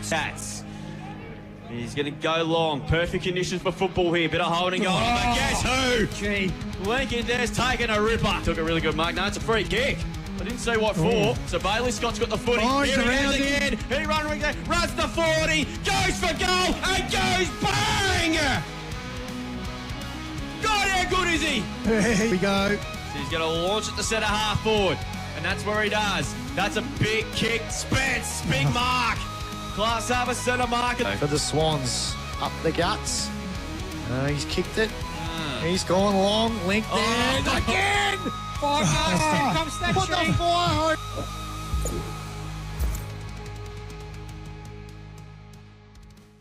Professional NDIS support in Colac, Geelong or Warrnambool, Southwest Individual Support is here for you. The experienced team assists with support coordination, support work and community activities. southwestindividual.com.au. Ben Spokes at We Spoke Insurance Specialist can come to you with the ideal insurance to protect what matters most. You'll get market-leading personal service and advice with We Spoke Insurance Specialists. Find them on Facebook. Authorised representative of PSC Connect Proprietary Limited. Please consider all terms and conditions. End of the rope. An exploration of the life, trial and execution of Ronald Ryan, the last person to be hanged in Australia. Ryan's 1967 execution in Victoria ignited widespread controversy, sparking public protests and debate on the death penalty. A compelling narrative about crime, punishment and the shifting public attitudes that led to the abolition of the death penalty in Australia. End of the road, only at Geelong Jail. geelongjail.com.au. Go Harvey Norman, your destination for outdoor living. New season outdoor furniture and barbecue range in store now. The latest trends in timber, stone, aluminium, rope and wicker, lounges, dining and more. Find the perfect solution to complete your alfresco area. A versatile collection for the ultimate in choice. Barbecues from all the big brands. Beefeater, Everdure, Gasmate, Ninja and more, including smokers for slow cooking, charcoal grills, plus outdoor kitchens and fully customizable solutions. So much more to explore at Harvey Norman now, your destination for outdoor living. With the footy and netball season here, the Colac RSL is your spot for post-game catch-ups. Grab a cold drink, enjoy delicious food and celebrate and commiserate with mates. If you're cheering from the sidelines or playing on the court or field, wind down at the Colac RSL. $10 million. $10 million. Get your ticket at Colac Lotto for tonight's $10 million special event draw. Think of the possibilities. The only place to get your ticket locally. Colac Lotto. Have fun and play responsibly. Powered by Sports Power Colac, FSR Equip, KFC Colac and Minerva Foods. This is CDFNL Live. Half-time in the 2025 prelim final. There's a grand final spurt up the stakes here at the moment. They take on Elby, the winner of this. And it's Lorne have got half the job done. They lead by 11 points. They're 4-4-28, leading the Colac Imperials 2-5 at 17. Manganelli's the only multiple goal cricketer so far. He's got 2. Singles to Curnow and Jackson Bright. And Price and Jared Foster kicked a ripping goal with it a couple of minutes to go before half-time, deep in the right forward pocket. Didn't even look at the goals and he popped it straight through the middle. So Albie would be enjoying this contest at the moment. And the good news is for the Colac Imperials, though, they advanced to the first grand final in the A-grade netball for quite some time. I reckon it's nearly been a decade, 60. They absolutely walloped Elby 37 in what was a comprehensive. Eliza Carr was outstanding, and Kiara Foster was also named best on court. So it'll be Cats and the Bombers in the grand final next week there as well. We'll go around the ground shortly. Stepcom stats, AJ. Looking at the stat sheet, boys, Colac Imperials 11 free kicks for that first half, 9 to Lorne, 7 hit-outs to Brody Stevens on Imperials side of things, 1 all-set to Jared Foster. On Lorne's side of things, 14 to James Hughes, 15 to Louis Holmer to half-time. Major stats winners on Imperials side of things, 11 to half-time for Bailey Scott, 7 kicks, 4 handballs and 3 marks. 9 in that first half to Jet Price, 7 kicks, 2 handballs and 3 marks. 9 also to Austin Arnold, 7 kicks, 2 handballs and a couple of marks. On Lorne's side of things, 11 in that first half to Oscar Coote, 7 kicks, 4 handballs, 2 marks. Been very impressive here in preliminary final day. Ted Middleton's got 10 to half-time, 7 kicks, 3 handballs and a couple of marks. 1 on 9, Ed Curnow, 7 kicks, 2 handballs and 2 marks for all you Carlton fans. So those are leading stats winners to half-time, thanks to Stevcom, boys. Thank you, AJ. Quick update from the West Oval half-time. Just started the third quarter there. Good game of footy, actually, between St Joey's and the Colac Tigers. It's 6-point lead to Joey's. There's 6-1-37 leading Colac Tigers, 5-1-31. Koroit 7-7-49. They lead by 21 points at half-time against North Woodville, 4-4-28. And the Woodville District League has a grand final. Hasn't started yet because the reserves went to overtime, and I think Russell's Creek got the job done there. Lucky they got lights, Drew. Yeah, they might do. Be a late finish. Yeah. I think some of the celebrations for the winner might have to start to probably 6:30 the way they're going, unless it goes into overtime. As I just mentioned, and the BFL Grand Final, Anglesey with their noses in front, and East Geelong lead the BFL prelim final as well. And of course in the grand final, Anglesey with a couple of goal lead on Geelong Amateur. No, I don't think anyone in the BFL has won the flag from 5th spot, so a bit of history unfolding there at the moment. Pete, well, we're just discussing during the break, if you're at a Colac Imperials, you'd absolutely take being 11 points down at half-time. Yeah, look, it's their defence that's kept them in the game. Their defence has been outstanding, and Peter Hickey's just walked in with a tray too. So I'm surprised he didn't take some. Yeah, their defence has been outstanding. O'Donnell, O'Shannessy, Arnold. Phenomenal. Oh, you've gone again. Yeah, Arnold. I'll come back. Yeah. Arnold as well. Yeah, the defence, as you mentioned, Pete, they've really stood up. They've really been against it, haven't they? Yeah. So Imps Imperials' problems start at that centre bounce. They just need to break even in those ruck contests and give their midfielders a chance. But the way the game's been run,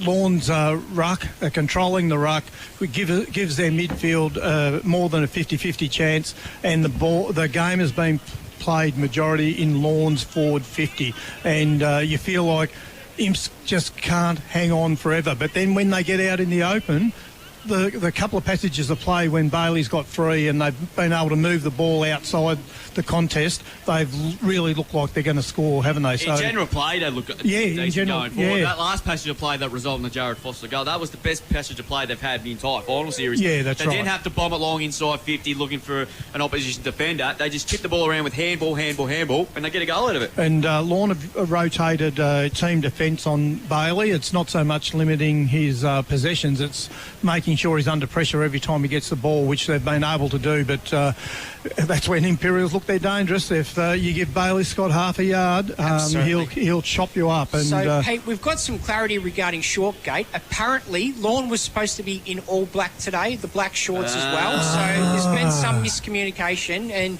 I'm not sure where, but apparently Lorne was supposed to be in the black shorts today. Okay. Well, I suppose Peter Hickey will be handing out the fines during the week. There could be some big fines coming.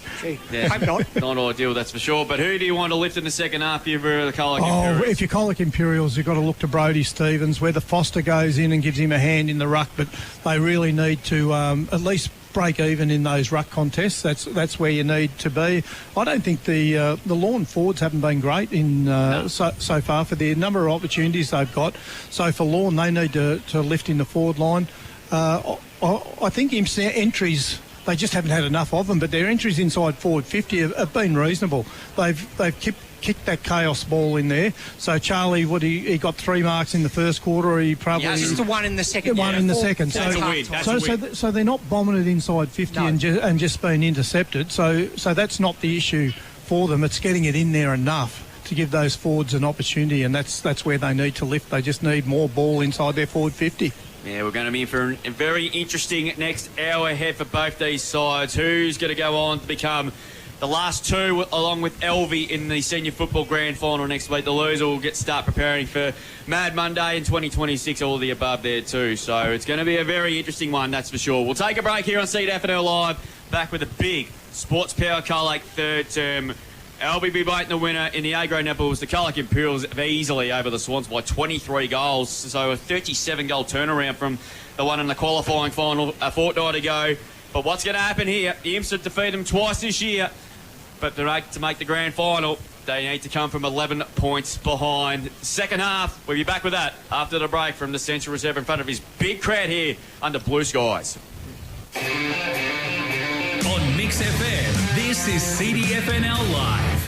Upgrade your property with West Vic Garage Doors, your trusted roller door experts. Say goodbye to outdated squeaky doors and hello to style and security. Did you know if you have a pre-existing garage door, you can have it serviced every 12 months to maintain your warranty? Get in touch with the team at West Vic Sheds to make an appointment. West Vic Garage Doors, based at West Vic Sheds and Garages, Princes Highway, Colac West. Check them out on Facebook today.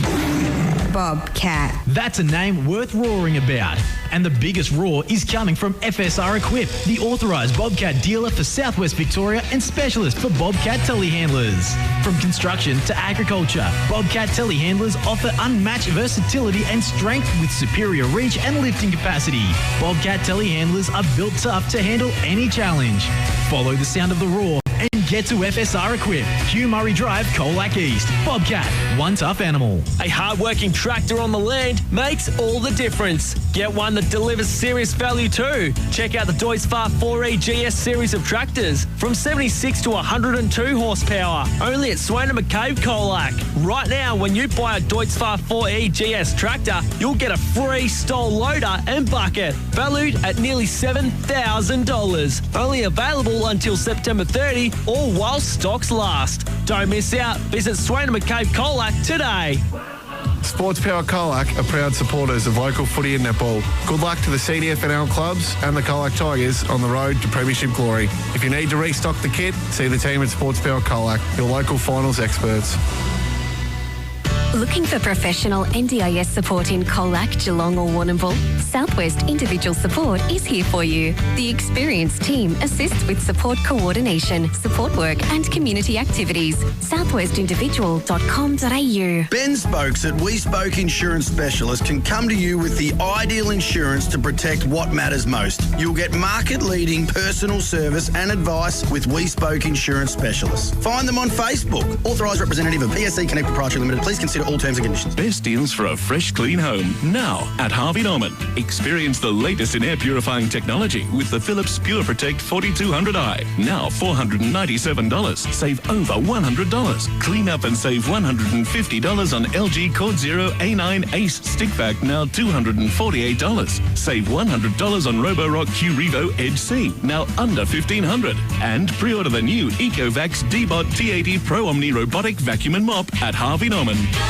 This September, a powerful conversation will be held, one that could save lives. Join Wayne Holdsworth, founder of Smack Talk. After tragically losing his 17-year-old son Mac to suicide, Wayne is on a mission: 0 suicides. Wayne will share lived experience, show you proactive listening skills and practical ways to support your child. Colac Bowling Club by the Lake, September 17 from 6 p.m. Bookings essential for this free session. Visit trybooking.com. Let's start the conversation to save lives. Solomon's Flooring and Beaumont Tiles Geelong. Your complete reno needs under one roof. Tiles, tapware, baths, toilets, vanities, carpet, engineered timber, vinyl and blinds. They come to you for on-site measuring, installation and advice. Conditions apply.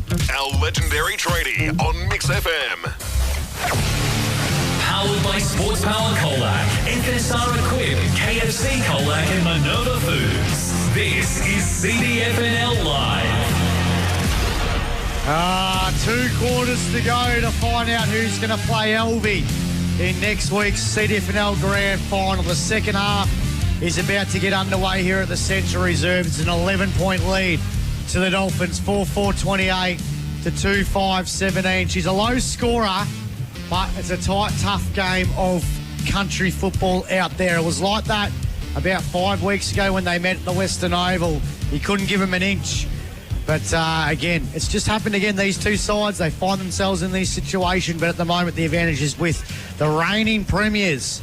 They lead by 11 points, and they probably look the more stable side. If you're going to pick a horse out of this, it's probably Lorne at the moment, but the Imps, we know they can flick the switch and go whooshka. We saw them down and out against Illawarra back a few weeks ago, 30 points down at half-time, and they almost pinched it at the end. They actually took the lead in the last term, so they've got it in them to rise. But then you saw, on the other hand, this time last week, Lorne sort of were in that 50-50 zone with Illawarra back, and they were able to flex their muscles and go whooshka and win by about 50 points. So it can happen on the other side too, but you got nothing almost at that point now. The Imps just got to go for it. They've got to go for it. Yeah, that's right. There's no second chances here today. Winner takes all. You feel like Lorne have had the majority of the play. They just haven't put them away. No. And so they've given Imps a glimmer. And if Imps get the first goal, we're back to a goal of difference. I think you're right, Pete, that as the game goes on, Brodie Stevens is going to start to get on top in the ruck. So that's going to be interesting in this second half. Yeah. So it looks like Hughes is going to start in the ruck in this third quarter. Tyson Matthews is in there for Lorne. Cole Fox. It's a huge first goal here. Yeah, massive. Huge. If Imps can get one early, it just sends the belief. But then also, if Lorne gets one early, it just might kick him down. Ed Curnow on the wing. Theodore's gone to full forward again. Keza Spokes on Ed Curnow, boys. Yeah. And it looks like George Stevens starting in the middle, and it looks like Mickey Foster deep forward as well. So here we go. White. Everything to play for these two sides. Grand final berth awaits the winner in about an hour from now, as Tanner's grabbed it and he's immediately tackled. Ball up. Like I said, it's all on the line for both these teams. We know the Cats are in the A-grade netball next week. Well, the footballers, can they join them next week? They've got a mountain to climb. Spokes just hacks to kick out of the congestion. Melville got in front there. Couldn't take it, but Bazastic was good. Well done, Melville. Good football by both players. Kerno ups up to Teddy Middleton there for the Dolphins. Hacking kick up towards the wing position there. Campbell's got playing up the ground in his quarter. Arnold gives it by hand to Whedon. Whedon there for standing start. Puts it high. Melville's underneath it there, but Matthews there pretty much uncontested. And he takes an easy mark. I once shook Tyson Matthews' arm and I had to have an arm reconstruction. So he's got it now. He's a tough little player. He is indeed. He's a unit. He's a man. Gone long. Kick up towards half forward. Hughes got 2 to beat there. Ball spills to the back. Tackled by Cunningham was a good one. Hughes flicks at the hand pass. Bright. That's Paddy. Happy to take it over by Whedon. We'll get a boundary throw in there right in front of a really good crowd in this afternoon. Good atmosphere. No, that's going to be big for grand final day. Next week, next Saturday, the one day in September. It's going to be a strong coastal presence next Saturday, both on the football and the netball court. Mick Foster. Gee, bash crash they go, Stephen and Matthews. Stephen's like a raging bull over the top. It's like 2 brick walls hitting each other there. Yeah, I know. The battle of the brick walls, mate. It is. And we get a boundary throw in there. Timmy Whitehead's going to come in and sort it all out. So the weather, definitely the rain is gone. And it's Craig Kerr doing the boundary throw. Oh, no, here we go. That was a ripper. Hughes won the tap at him. Here we go. Here's Bailey Scott. Gives the by hand there to Price. It was a shocking handball, really. Scott buys them up, got one high. And this is what the Cats can do in the counter-attack here. He's 2.5 kicks from goal. McCartan back in the hole in defence for the Dolphins. Decides to chip wide to Mick Foster.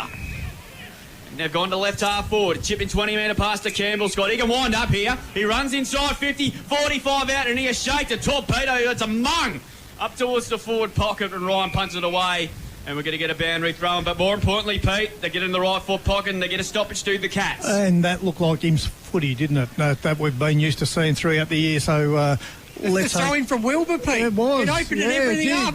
Yeah. 10 out of 10 there by Wilbur. Why are we putting him in the centre, wasting his talent when he could be a boundary? Yeah. He's like the Lockie Roosevelt of boundary umpires. Hughes wins the tap out, comes out to Fox. Fox thumping kick out of defensive 50 here. Bring back a bit of slow. George Stephen takes the class over centre mark of the day. Is he in distance? Right on the 50. He rides up. Kick, though, was smothered. He's going to go to the football again. Kick wasn't great. Cunningham, 40 out. City in. Goes. Bang! Touched the line. Gee, that was just. Good off just the boot. touched. Yeah. Touched on the line. Imps go to 2 goals, 6-18. Lorne 4-4-28. We've gone a couple of minutes in this Sports Bowl Colac third quarter on the Greg Allen Farm Machinery scoreboard. Just heard too that Luke Bruce has suffered a nasty knee injury in the VFL, which is a real shame. Mark 5 to Charlie, boys. Yeah, but he marked it from the kicking there by Bazastic. Well, he was tracking in that first quarter. I thought he was going to be on about 50. Yeah, that's right. So he's been told to go. So he goes along up the line towards the wing position. Fletcher got in front, got mitts to it, but he's going to get a free kick for a held of the arm. Fletcher, been a really good pickup this year. He was really good in the qualifying final a fortnight ago. Started this prelim final nicely too. Just a long kick there. O'Shaughnessy comes up to meet it. Couldn't quite bring down the mark, but created a stoppage at least. And we'll get a boundary throw. And without him, Pete, I reckon the Imps would have been in all sorts of trouble in defence. Yeah, look, he's just he plays above his height, doesn't he? He's just a great defender. So 28 plays 18. Wait about 4 minutes in this Sports Power Colac third term. Winner to take on Elvie here next Saturday for the Premiership Trophy. Coots takes it over again. We'll get a boundary throw in here. So pretty much what it has been for a fair bit of the afternoon. It's low scoring, but it's a tough contested game. Both sides have had their moments. So boundary throw to take place with Hughes and Stevens doing the ruck work. Hughes had a clear run of it. Grabbed it. Matthews just hacks the kick up towards the 50. Oh, good mark by Jesse Middleton. Class half a centre mark of the day. Gee, that was a good mark because Foster was right on his tail. And Jesse Middleton has kicked a couple of really important, crucial goals in this final series. I reckon he kicked one from out here last week, didn't he? At half time, Yeah. Pete, you're right. So he has to kick this from about 48. Conditions a bit better today than last week too, so he's a real chance from here.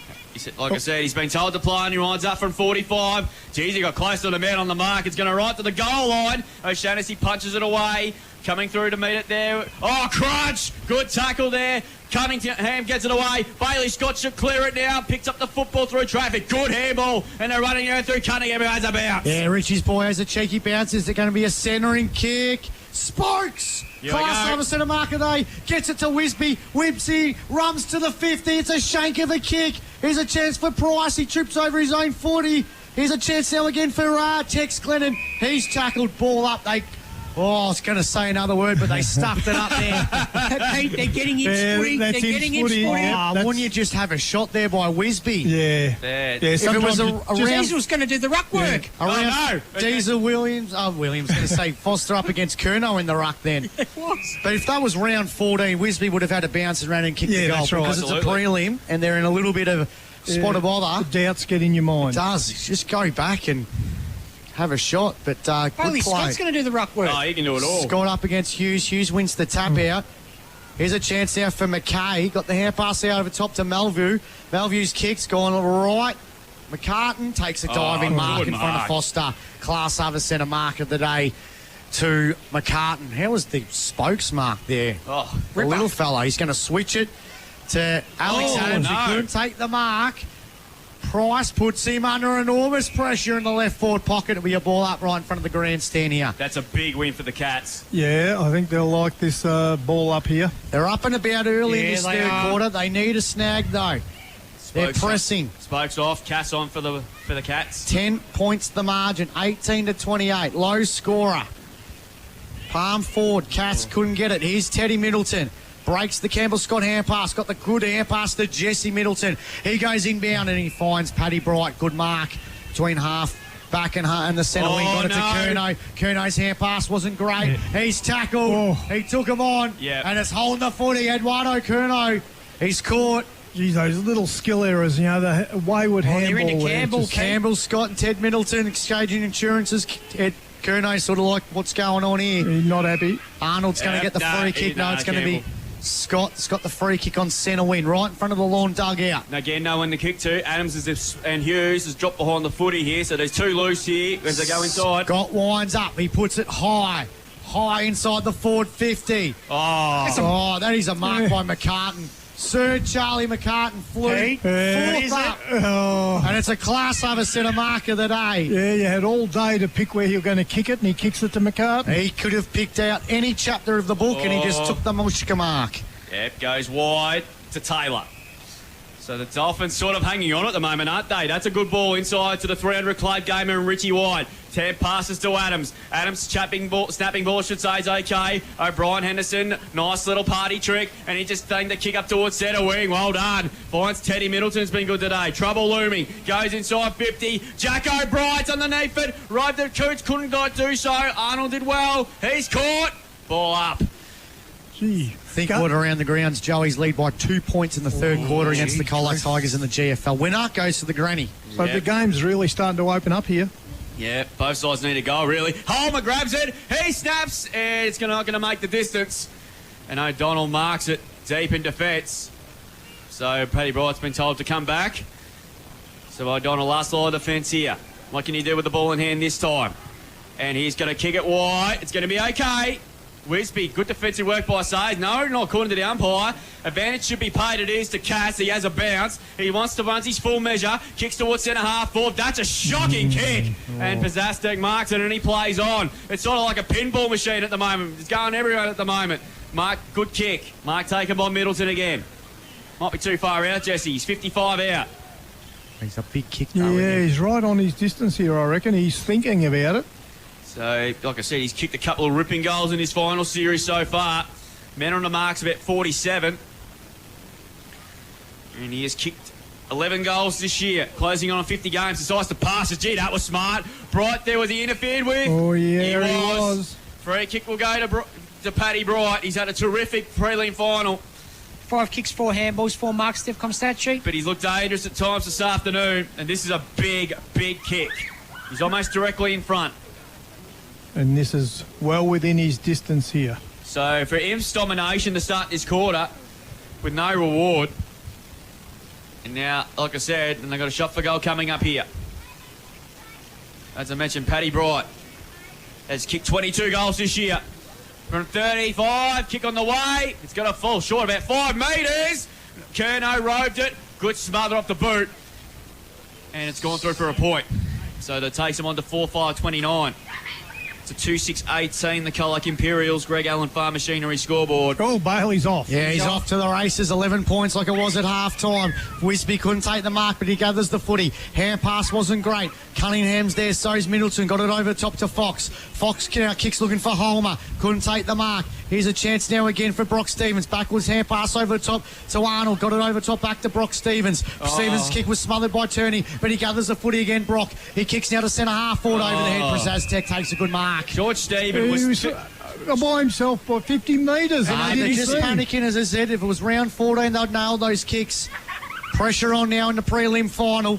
Lorne at the moment has got the measure. They lead by 11. Here's Arnold trying to gather the football. Good tackle there by Paddy Wright, and it's in the right forward flank. In general play, the Imps have actually got the better of Lorne. Yeah, they have this quarter. But their backline through McCartan and Adams and Zastek and O'Brien Henderson, they have been phenomenal to start this third quarter. Thrown back up. Holmer wins the tap out. Here's Stevens just lurking. Here's a chance now for Harrison Taylor. Kicks it out of bounds on the full, I think. Yep.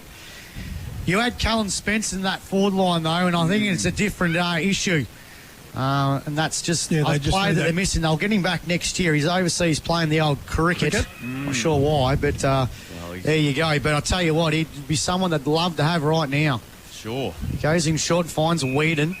Whedon takes the mark right up against the boundary, right in front of the Youth Club centre here at the Central. So Whedon now going to go centre wing position here. Stevens flew high, couldn't take the mark. McCartan got the hand pass out to Holmer. Holmer got the hand pass over top to Taylor, got it to Fox, but he's tackled, gets out of the tackle, hand passes to Paddy Bright. Here's a chance for Scott Bailey. This way, that way, he's going to try and centre the kick and start something up. Melview, McCartan! Free kick.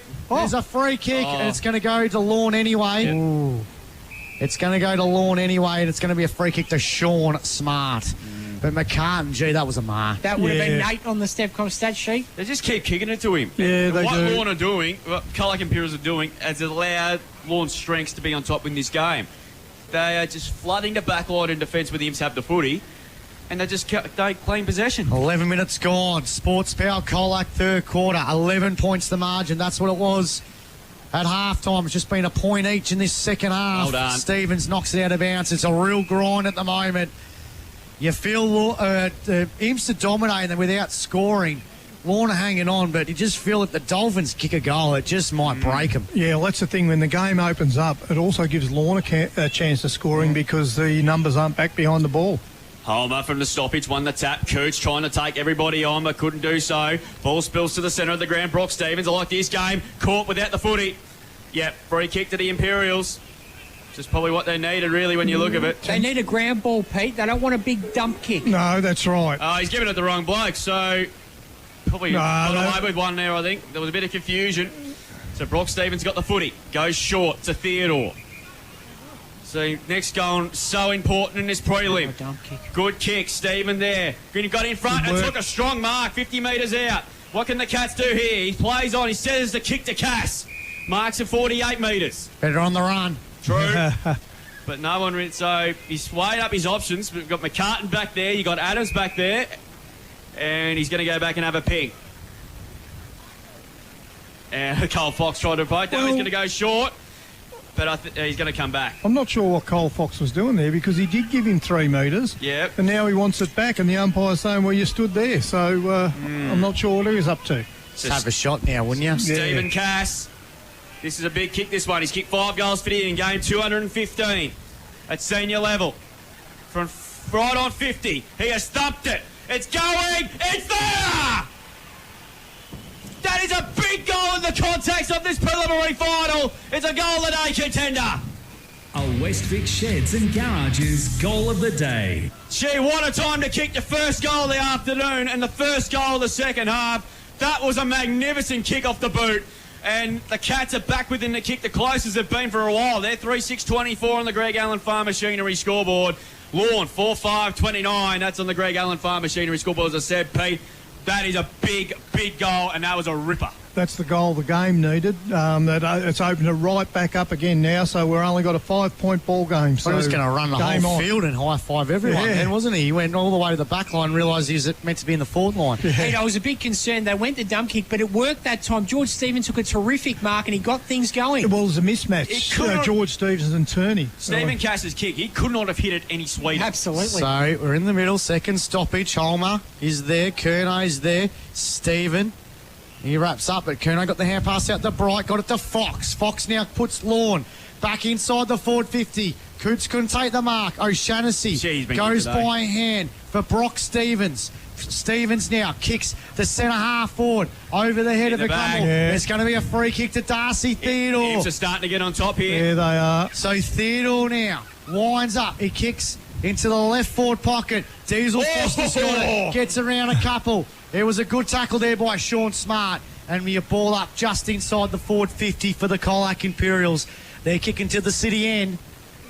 Battering ram, wasn't he? He was. Luke O'Shannessy again's been brilliant. I like Brock Stevens' attack on the footy. He's like that plenty of times today. He's been good. Probably his best game I've seen him play all year. Almost 15 minutes gone. Holmer did it like a volleyball tap. No. And Adams has kicked it out of bounce on the full.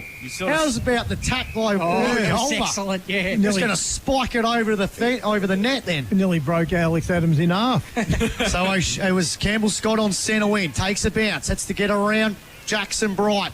He's going to wind up and he switches it. It's a dangerous kick, but he finds Spokes. Spokes now kicks inside the forward 50. Stevens got off the leash, but White tracks him down.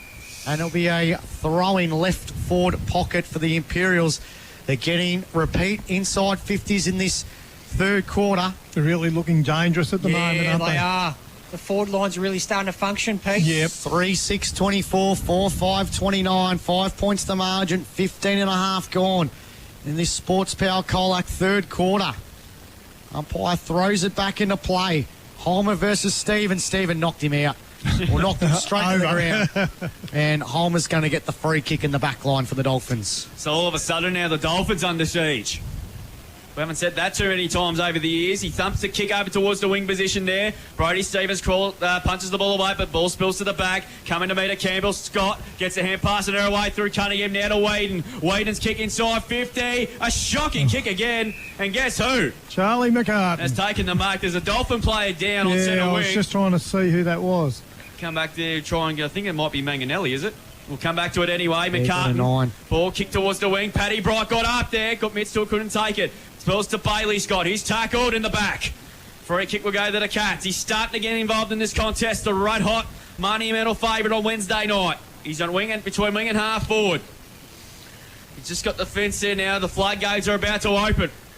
But somehow Lorne still lead this game. That's a poor kick, but a clean ball. Everybody. Sean Smart had a rare fumble. Put pressure by Campbell Scott. Ball spills to the back there. Homer harassed out of it. McKay. Gee, it's a hot football to be won. All this on the half forward zone for the Cats. And we're going to get another ball up. The Dolphins are feeling the pressure, Pete. Yeah, they are. The Imperials mosquito fleet is getting busy. 60 metres out from goals. Approach time on in this Sports Power Colac third term. Lorne have left for majority of the afternoon, but the Imps are coming. As Stevens gets tackled and we'll get a ball up. That's Brody Stevens. So now, pressure on the reigning premiers here. Elby will be enjoying this. Ball thrown up again. Stevens wins the tap down. Ball's gone to the 50. Coming through to meet at McKay. Attacked it with speed. Getting past there. Was it an incorrect disposal? No. Fox tackled high. And the Dolphins again let off the hook there. Free kick in the back pocket. Oh, some 50-50 free kicks going each way at the moment. Fox now in the back pocket. He's been a wonderful player in this prelim final for the Dolphins. Kicked out of defence. Ball's been punched out of bounds though by Brody Stevens and a boundary throwing now. 18 minutes gone. Imps with the only goal so far in this quarter. Lorne have only kicked one goal since quarter time. Yeah. On you, Imps with 3. 1 goal 5 to be precise, Max. The amount of inside 50s they've had is amazing, really, isn't it? They've just slowly chipped back at this lead, haven't they? Holmer couldn't gather the football. High. Their ball up. It's going to be a free kick. Free kick goes to the Imperials. What's the free kick count, AJ? Well, this quarter, probably it looks like 8-5 in favour of Imperials this quarter, boys. So Will McKay with the free kick for the Imperials on centre wing. Sends the ball inside the forward 50. Stephen. Chancey now for Theodore. Hand passes towards the boundary. Stephen tries to keep it alive. gathers the football. Wisby, got it. Theodore, flying shot, top of the goal square. O'Brien Henderson's there for Lorne. Nervy, got the hand pass. Stolen though by Price. Price gets it to Cunningham. Cunningham kicks short. Well done. Spokes takes the mark. Well done. I don't know if that went 15 metres though. But Spokes has taken the mark in the left forward pocket, grandstand side. They've really ramped up the forward pressure in the last 6 or 7 minutes here, the Imperials, and now Lorne are looking incredibly fumbly and nervy. Yeah, they create panic. It's a bit similar to what Imps had in the first half now, and this is a shot on goal potentially to put in front for the first time today, Jeremy Spokes. Smallest man on the Colac Imperials list, but probably got the biggest Colac Imperial heart beating at the moment. This to give the Imps the lead in the prelim final. Somehow. He goes back, and he has nailed it. Jesus kicks a goal with an A contender, and the Imps are in front. A Westvic Sheds and Garages goal of the day. Only by a point, 4-6-30. Lorne 4-5-29. We've got the close one, boys, with almost going into time on in this third quarter on the Richardson Real Estate time clock.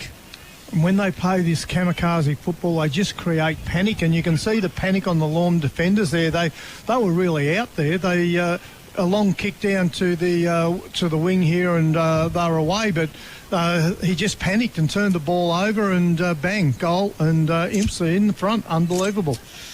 Yeah. Who would have thought that about half an hour ago? Back in the middle now. They put Foster in the ruck. Got beaten to it by Hughes. Mick Foster's tackled. We'll get a ball up. Now we'll see what Ed Curnow has in his back pocket, Pete. Yeah. What a last quarter we're in for. Looked interesting. Bailey Scott started at the half back. Nearly got it on gun at that occasion. Coming through McKay. Coates is back on the ground after a spell. As Bailey's got over the top, ball spilled out to Sayers. Just hacks to kick the centre half forward. Punched away that time by O'Donnell. Ball spills that time there to Stephen, or Foster I should say. Hype and under kick. There was a chaos ball for everybody. Tierney knocks it on. Gets a hand pass to Curnow. Back by hand it comes to Bazastek. He's got time and space. He kicks inside 50. Beautiful kick. Looking for Bright. Couldn't take the mark. Dangerous yet again here. The Dolphins forward line hasn't been up there for a few minutes. Holmes lurking again. Ball spilled out. Arnold's had a terrific preliminary final. And he just torps it up towards the outer side, and they're out. Glennon dropped what he should have taken. Gets the footy now. Goes over the top. Here's Bailey Scott. He's got Wisby over the top. He gives it inside to Brother Campbell. He's away. Has a bounce. Gets a hand pass over the top to Wisby. On the 50. He wants options further afield. Hand pass to Theodore. Hand pass missed the target to Campbell Scott. Can he kick a goal? He snaps it. Price! Almost. Still in dispute in the goal square. Ball pin will get a ball up. They are building. He had his hands on that ball too. He almost pulled down the mark there. Again, round 14-15, they nail that goal, don't they? Yeah, that's right. And they just second-guessing a couple of times going forward. Top of the goal square here. Hughes got the mismatch against Foster. Coming through Foster. He grabs it. His kick was smothered. Coots has the lefty side. Got away with it just. Ball kick long. Imps have got the numbers here. Stevens marked it. So Stevens is going to get another look here. There's a Colac Imperial play down off the ball. Gone kick inside 50. Got it, no. Bailey Scott coming through Curnow. Hands it to Hughes. Goes to tackle just. And he just hacks it out of there as far as he can. Arnold punches it away. Boundary throw in. It was Campbell. And Campbell's holding that shoulder, boys. Campbell Scott. Yeah, he's making his way to the bench. This is a huge story developing. His shoulder it is, but the Dolphins are under pressure, boys. They are. He had a big third term as well, so three-quarter time all of a sudden cannot come quick enough for the Dolphins. They can't. Boundary throwing, 22 and a half gone. Imps leading by a point. Feels like it's the end of the game, doesn't it? We've still got a quarter to go. Overruns it there was Foster. Here's a chance now for Middleton. Ted, look at that, through traffic. How good was Ted, the Footscray Bulldog? Holman couldn't take the mark. Here's a chance now. O'Shaughnessy to Arnold. Arnold now kicks the centre half forward, looking for Stephen. Almost the mark there by Sayers. Hand pass to Bright. It's on like Donkey Kong, these two sides. Here's a chance now for Stevens. Got it to Whedon. Hand pass kick wasn't great. Here's a chance for Spokes. Just kicks it off the ground. Bailey takes the mark. Bailey gets it to Wisby. Wisby now. Shot. No, doesn't make the distance. And at three-quarter time, it's a 1-point ball game to the Colac Imperials. Take a breath. Yeah. 4-6-30, 4-5-29. And Campbell Scott's going into the rooms too. Yeah, he's holding that shoulder. I don't know what they're going to do with it. Bit of jab, couple of bundies, and you'll be right. Well, we are set for a grandstand finish here at the Central. 1 point the margin. Don't go anywhere. Keep your radios to 106.3 Mix FM. We'll be back after the break. On Mix FM, this is CDFNL Live. Happy to play. Keeping's off for the moment. Now they pull the trigger. A good run at this time is far. And guess who? Charlie McCartan. Come on down. Takes a click. Running back there with White. He had his eye over it. Did well. Here's a chance for the Bombers. Ramos. Is this the goal that the Bombers are looking for? It is. Yes, it is. We get a goal in the second half. And the Bombers just keep the door ajar. Dolphins are going to reload. Back inside 50 to the hot spot. Dolphins need to help out. Hughes is there. Good part, good mark, Stonehouse. Jeez, he's had a Wheels is there as well. Middleton, great tackle. Should have been holding the footy. Umpire said no. Ball spilled out, and umpire. Is it a goal? Everybody stopped. It's a goal to Hughes, I think. It is. Goal of the day contender. And in real estate time clock. Boundaries throwing there. Grabs it out of the ruck. Has a flying kick. Oh, you're going to bounce through. It's done a Shane Warne leg break. Leg there kicks the first goal. Five throws it back. King Dare punches it towards the goal. Liam Holder grabs it this way, that way. Barrow. The Barrow. Barrow dribbles it for a goal. All right. Barrow's kicked a goal with an A contender, and guess what?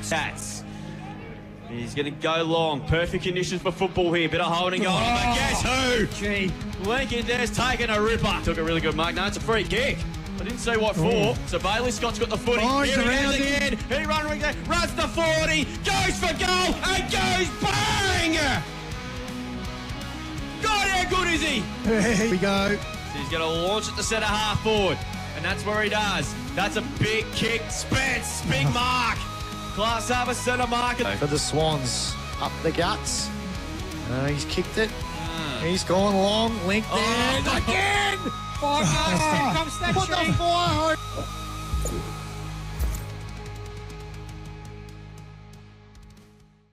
No fuss. Drop in, grab what you need, and you could drive away on a brand new set of tyres. Check out the new Bridgestone Service Centre at Central Tyre and Auto, Jellybrand Street, Colac. T's and C's apply. Winner announced 20 September 2025. With the footy and netball season here, the Colac RSL is your spot for post-game catch-ups. Grab a cold drink, enjoy delicious food, and celebrate and commiserate with mates. If you're cheering from the sidelines or playing on the court or field, wind down at the Colac RSL. Is home or business security on your mind? Trust Stevcom, a fully licensed and accredited installer. They can plan the best security solution for you. Alarm, CCTV, or door access control. Don't risk it. Choose Stevcom for peace of mind. Ben Spokes at We Spoke Insurance Specialist can come to you with the ideal insurance to protect what matters most. You'll get market-leading personal service and advice with We Spoke Insurance Specialists. Find them on Facebook. Authorised representative of PSC Connect Proprietary Limited. Please consider all terms and conditions. Go Harvey Norman Footy Finals. Invite all the fans to watch the big games with your new big screen TV. Buy now with hot deals on selected big brand TVs. Plus, get bonus local delivery and installation. Take care of halftime drinks with a new fridge and get bonus local delivery. That's right, buy a selected fridge now at Harvey Norman and get bonus local delivery. Get set for the big games at Harvey Norman now. Best brands, best range, best prices guaranteed. Conditions and exclusions apply. 3, 4. Oh, I'm practicing mindfulness by counting my 10 original tenders. That's 10 little wins for $10 little. In a piece has never been this affordable. KFC, FLG, not everywhere, not forever, pick up only. Celebration Superstore Colac has your back for footy finals time. 4X Gold 30 can pack, $49. That's $49 for 30 cans of 4X Gold. Members only and Sunday. Only at Celebration Superstore Colac, 82 Bromfield Street. Powered by Sports Power Colac, FSR equipped, KFC Colac and Minerva Foods. This is CDFNL Live. All right, here we go. About 25 minutes of footy left in the preliminary final. And it's a 1-point ball game. The Colac Imperials kicked the only 2 goals of that third quarter. And they lead by a point, 4-6-30. Lorne 4-5. 29. The big news is, though, that Campbell Scott's gone into the race. Looks like he's hurt that shoulder once again, but we'll see if he goes back on the field.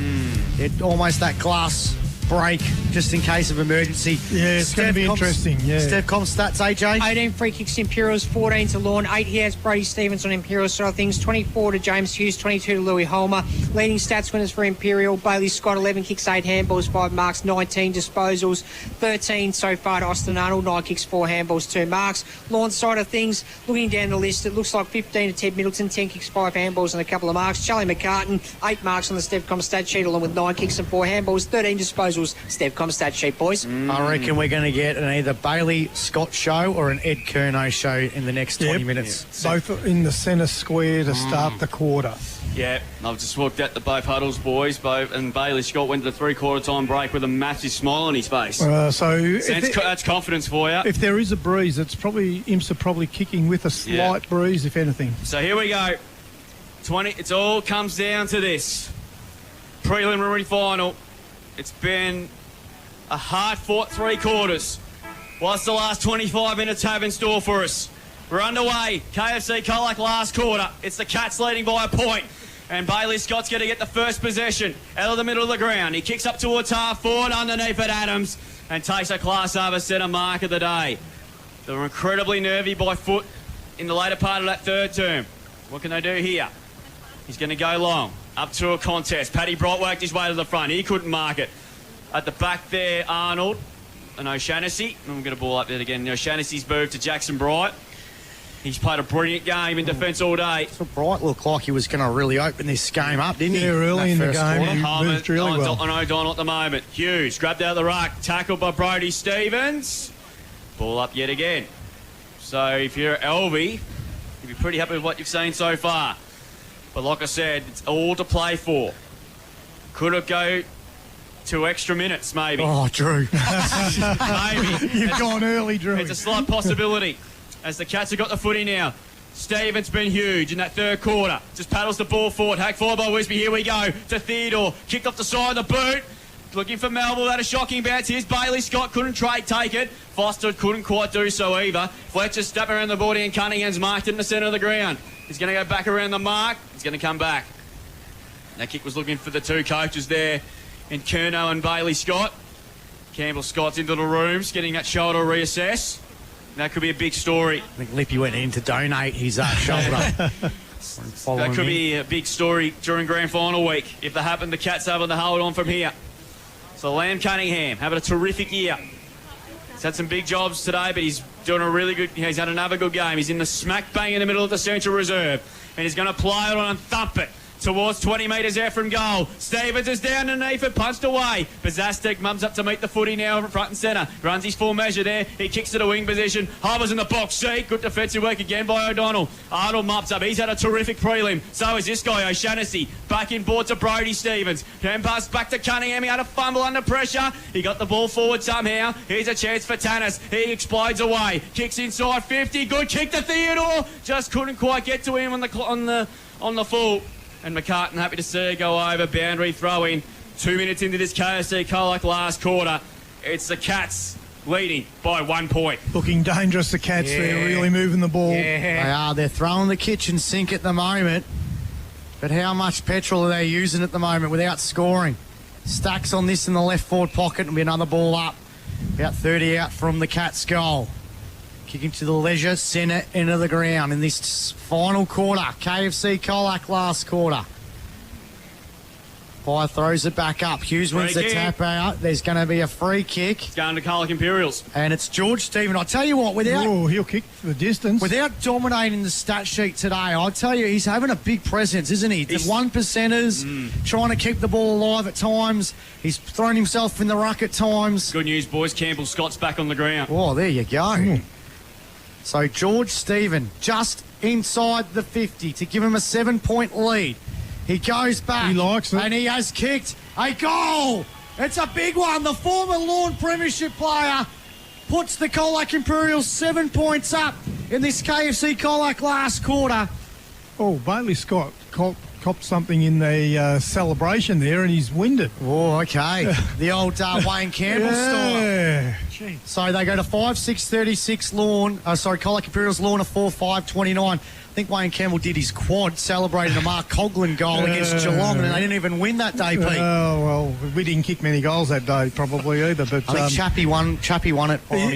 He's an early celebrator, George Stephen, isn't he? Yeah, as soon as the ball hits his boot, he knows it's going through, and didn't have to climb the tree to get the footy. No, that's right. If they happen to get through next week, he'll be playing his 50th senior game in a grand final. But the Dolphins are going to have something to say about that. Coots hucks the kick inside 50. O'Donnell goes down a ripping grab. But Carton has swung forward. Coming to meet it there. High tackle, free kick. It's going to go to Harrison Taylor. He was tackled high. Man on the mark will stand about 48 metres. Now, this guy's a good thumping kick too, Harry Taylor. He is. We know what his old man was like in front of the big sticks. Wonder if we're watching it from Brisbane potentially. Is he going to go short and finds Teddy Middleton? About 15 metres further, but he's on more a bit of an angle. Yeah, tight angle for Teddy. Oh, this guy, he's a good kick too. They haven't kicked a goal since the 19-minute mark of the second quarter. That put them 16 points in front. And they haven't, and it's been on the Imperials since then. They've kicked the last four, the Colac Imperials. So Teddy Middleton, of course, played a few games with Footscray in the VFL, who are one step away from a grand final berth themselves as well. This is a big kick from about 47. He struck it pretty well. It's swinging back at the post. One behind. It is a one-kick game. 4-6-30 Lorne. It's 5-6-36 Greg Allen Farm Machinery scoreboard. And here go the Imperials now. Brock Stephen goes by hand. Looking for Campbell. Scott there. That shoulder looks all right. He takes a cheeky bounce. He's on the centre wing. He kicks the centre half forward for the Colac Imperials. Here's Wisby. Got the hand pass over top to Theodore. Kick looking for a teammate here. Here's a chance. Diesel Foster sells some candy. Kick was smothered though. Chance for Melville. Melville snaps. Goal! That is Colac Imperials champagne football goal at A contender. A Westfit Sheds and Garages goal of the day. Imps footy at its finest, and all of a sudden they lead this prelim final by their game high 12 points. They're 6-6-42. Lorne a 4-6-30. Greg Allen Farm Machinery scoreboard, and we've gone 6 minutes in this KFC Colac last quarter. Here on Mix FM. 2-goal turnaround. And end-to-end footy, which we haven't seen Imps be able to do all day. We know we've seen it plenty of times in the home and away season, but kick out from Bailey Scott. It ended up with Campbell, who run and carry. Beautiful kick and haphazard into the forward line, and Diesel Foster ended up passing it off in the end. It all started by Campbell Scott on the wing. It was. He was going to get tackled. He broke the lines, didn't he, Drew? So what the reigning champions have got? The Cats have kicked the last 5 goals of the game. Their lead is 12 points. Back in the centre we go. Curnow trying to lift his team. He lays a good tackle there on Tanis, and we're going to ball up. Lorne look a bit flat. They don't look like they've got run in their legs at the moment. I think the turning point was during that third quarter when Stephen Cash kicked that goal. Or Jared Foster before half-time. Here's Fox. Just hucks the kick out towards the wing position there. Here's that man I just spoke about, Campbell Scott. He's got himself going in his third term, and he took a cheeky little bounce, and he's going to take all of them on. Has 2 bounces. There was nothing wrong with him. Nothing wrong with him at all. He might have copped a stinger. Kick, though, wasn't so good, though. Coots. Caught by Cass. Gone. Gee, they've got the answers at the moment, the Colac Imperials. And the free kick will go to Stephen Cass. Defensive side of the centre for the Imperials have got all the answers at the moment. He's got it. He's been told to hurry up here. He's going to be quick. Just in the nick of time. That's a good kick. Bailey Scott got in front, couldn't take it. Here we go. Hands it inside to Tanis. Kicks inside 50. McKay got it. Caught one a bit late. And it might be 50. Don't turn it over. It's 50 metres. 50 now. This will be a goal, Drew. It was late. Yeah, no, but no doubt it was 50. It was 50 any day of the week, but the Imps don't want to turn this ball over. So now. Will McKay are going to send the Colac Imperials 18 points in front as we approach the 8.5-minute mark of this KFC Colac last quarter. Bang! Going to call it, Pete? Yeah, I reckon it might be. I think Lorne are in big trouble. The reigning champions are on an 8 count at the moment here at the Central. That's 6 in a row. 7-6-48 the Colac Imperials.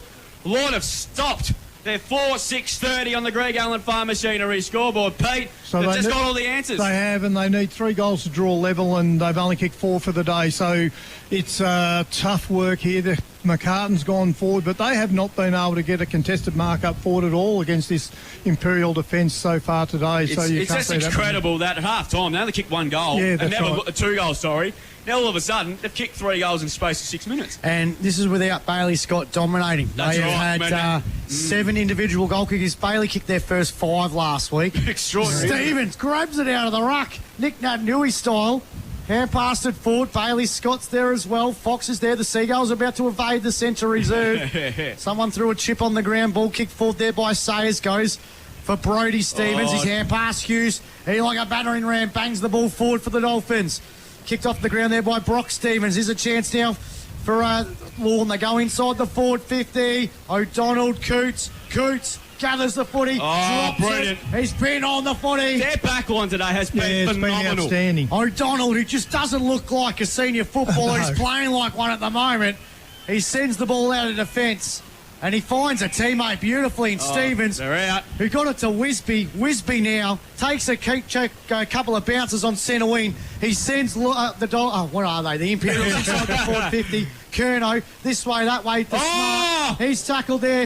Here's George He's Stephen. gone. Holding the man. Free kick to Sean Smart. Gets it over the top now to Kerno. He chips short. There's one last chapter for Ed Kerno at Lorne coming. He's going to go short and he finds Stephen Matthews. Matthews gets it back to Kerno. Kerno now trying to will his side back. He sends it inside the 450. there he is. Yep. Charlie McCartan, class officer centre mark of the day. 9 step Comstat marks. Can he go back and snag one? Well, Stephen Cass kicked the distance in the 3rd quarter. Well, no doubt he's got the kicking distance in him. Almost up the boundary. When he returned back into the league midway through the year, he was snagging big bags.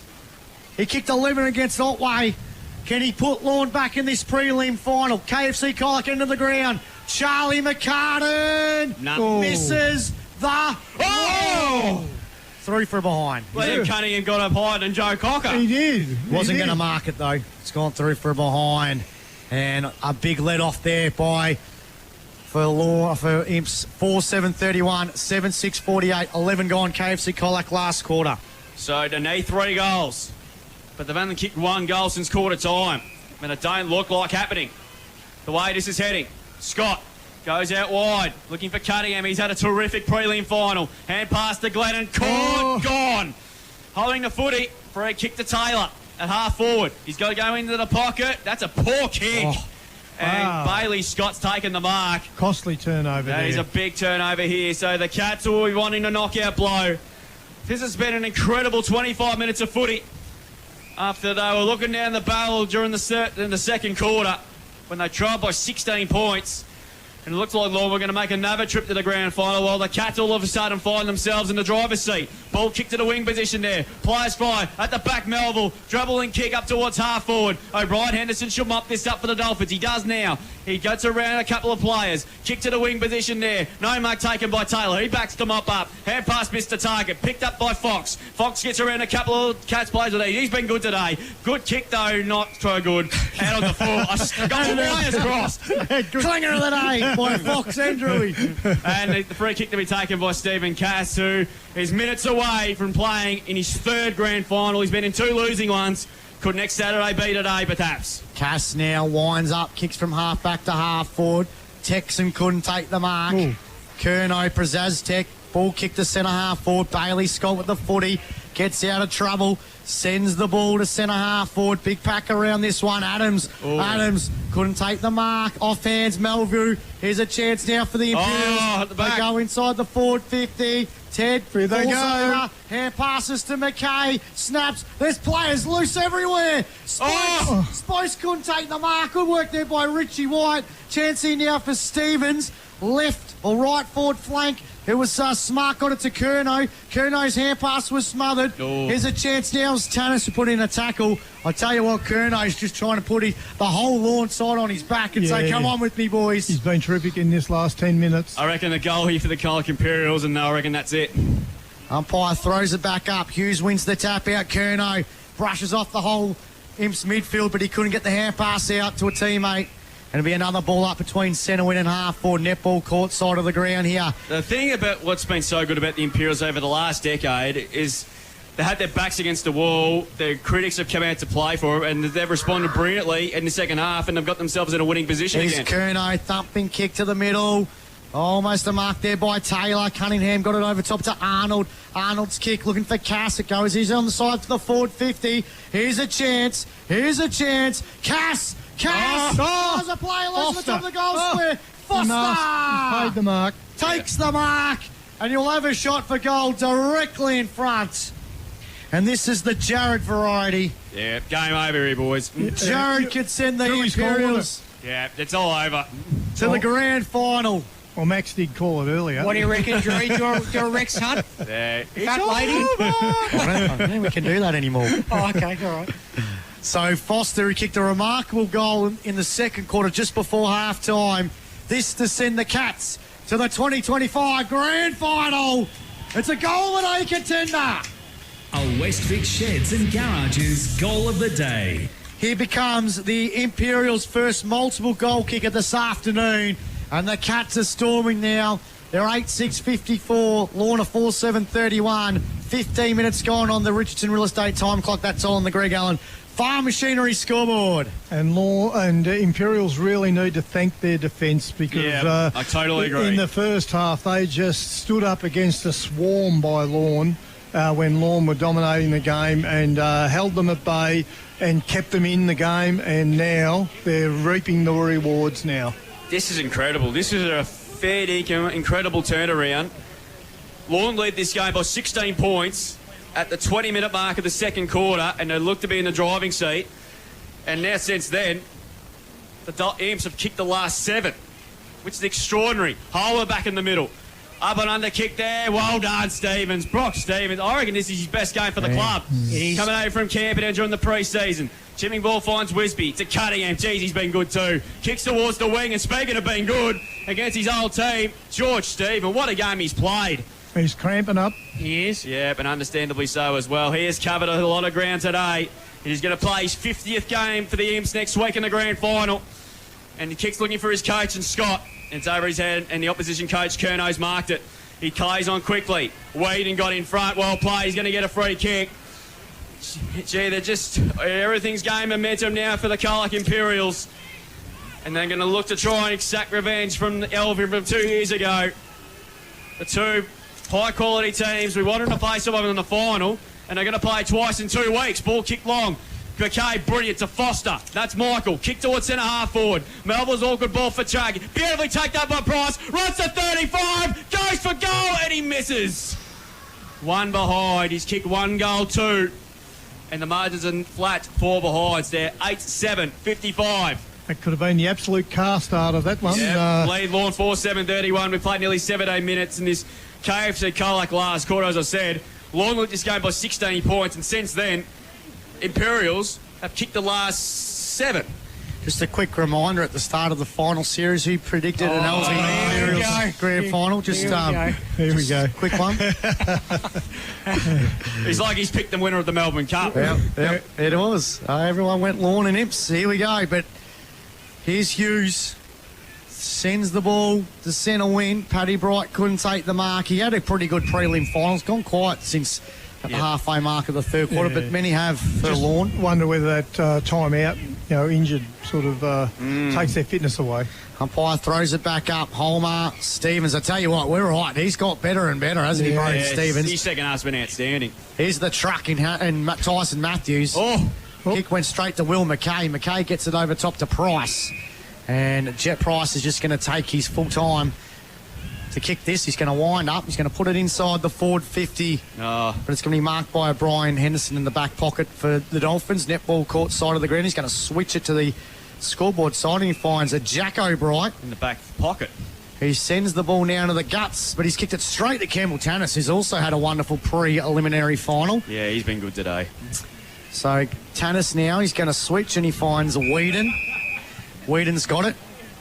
And he goes short, and he finds a Brody Stevens, who kicks it over top to Wisby, who really has played a good four-quarter game.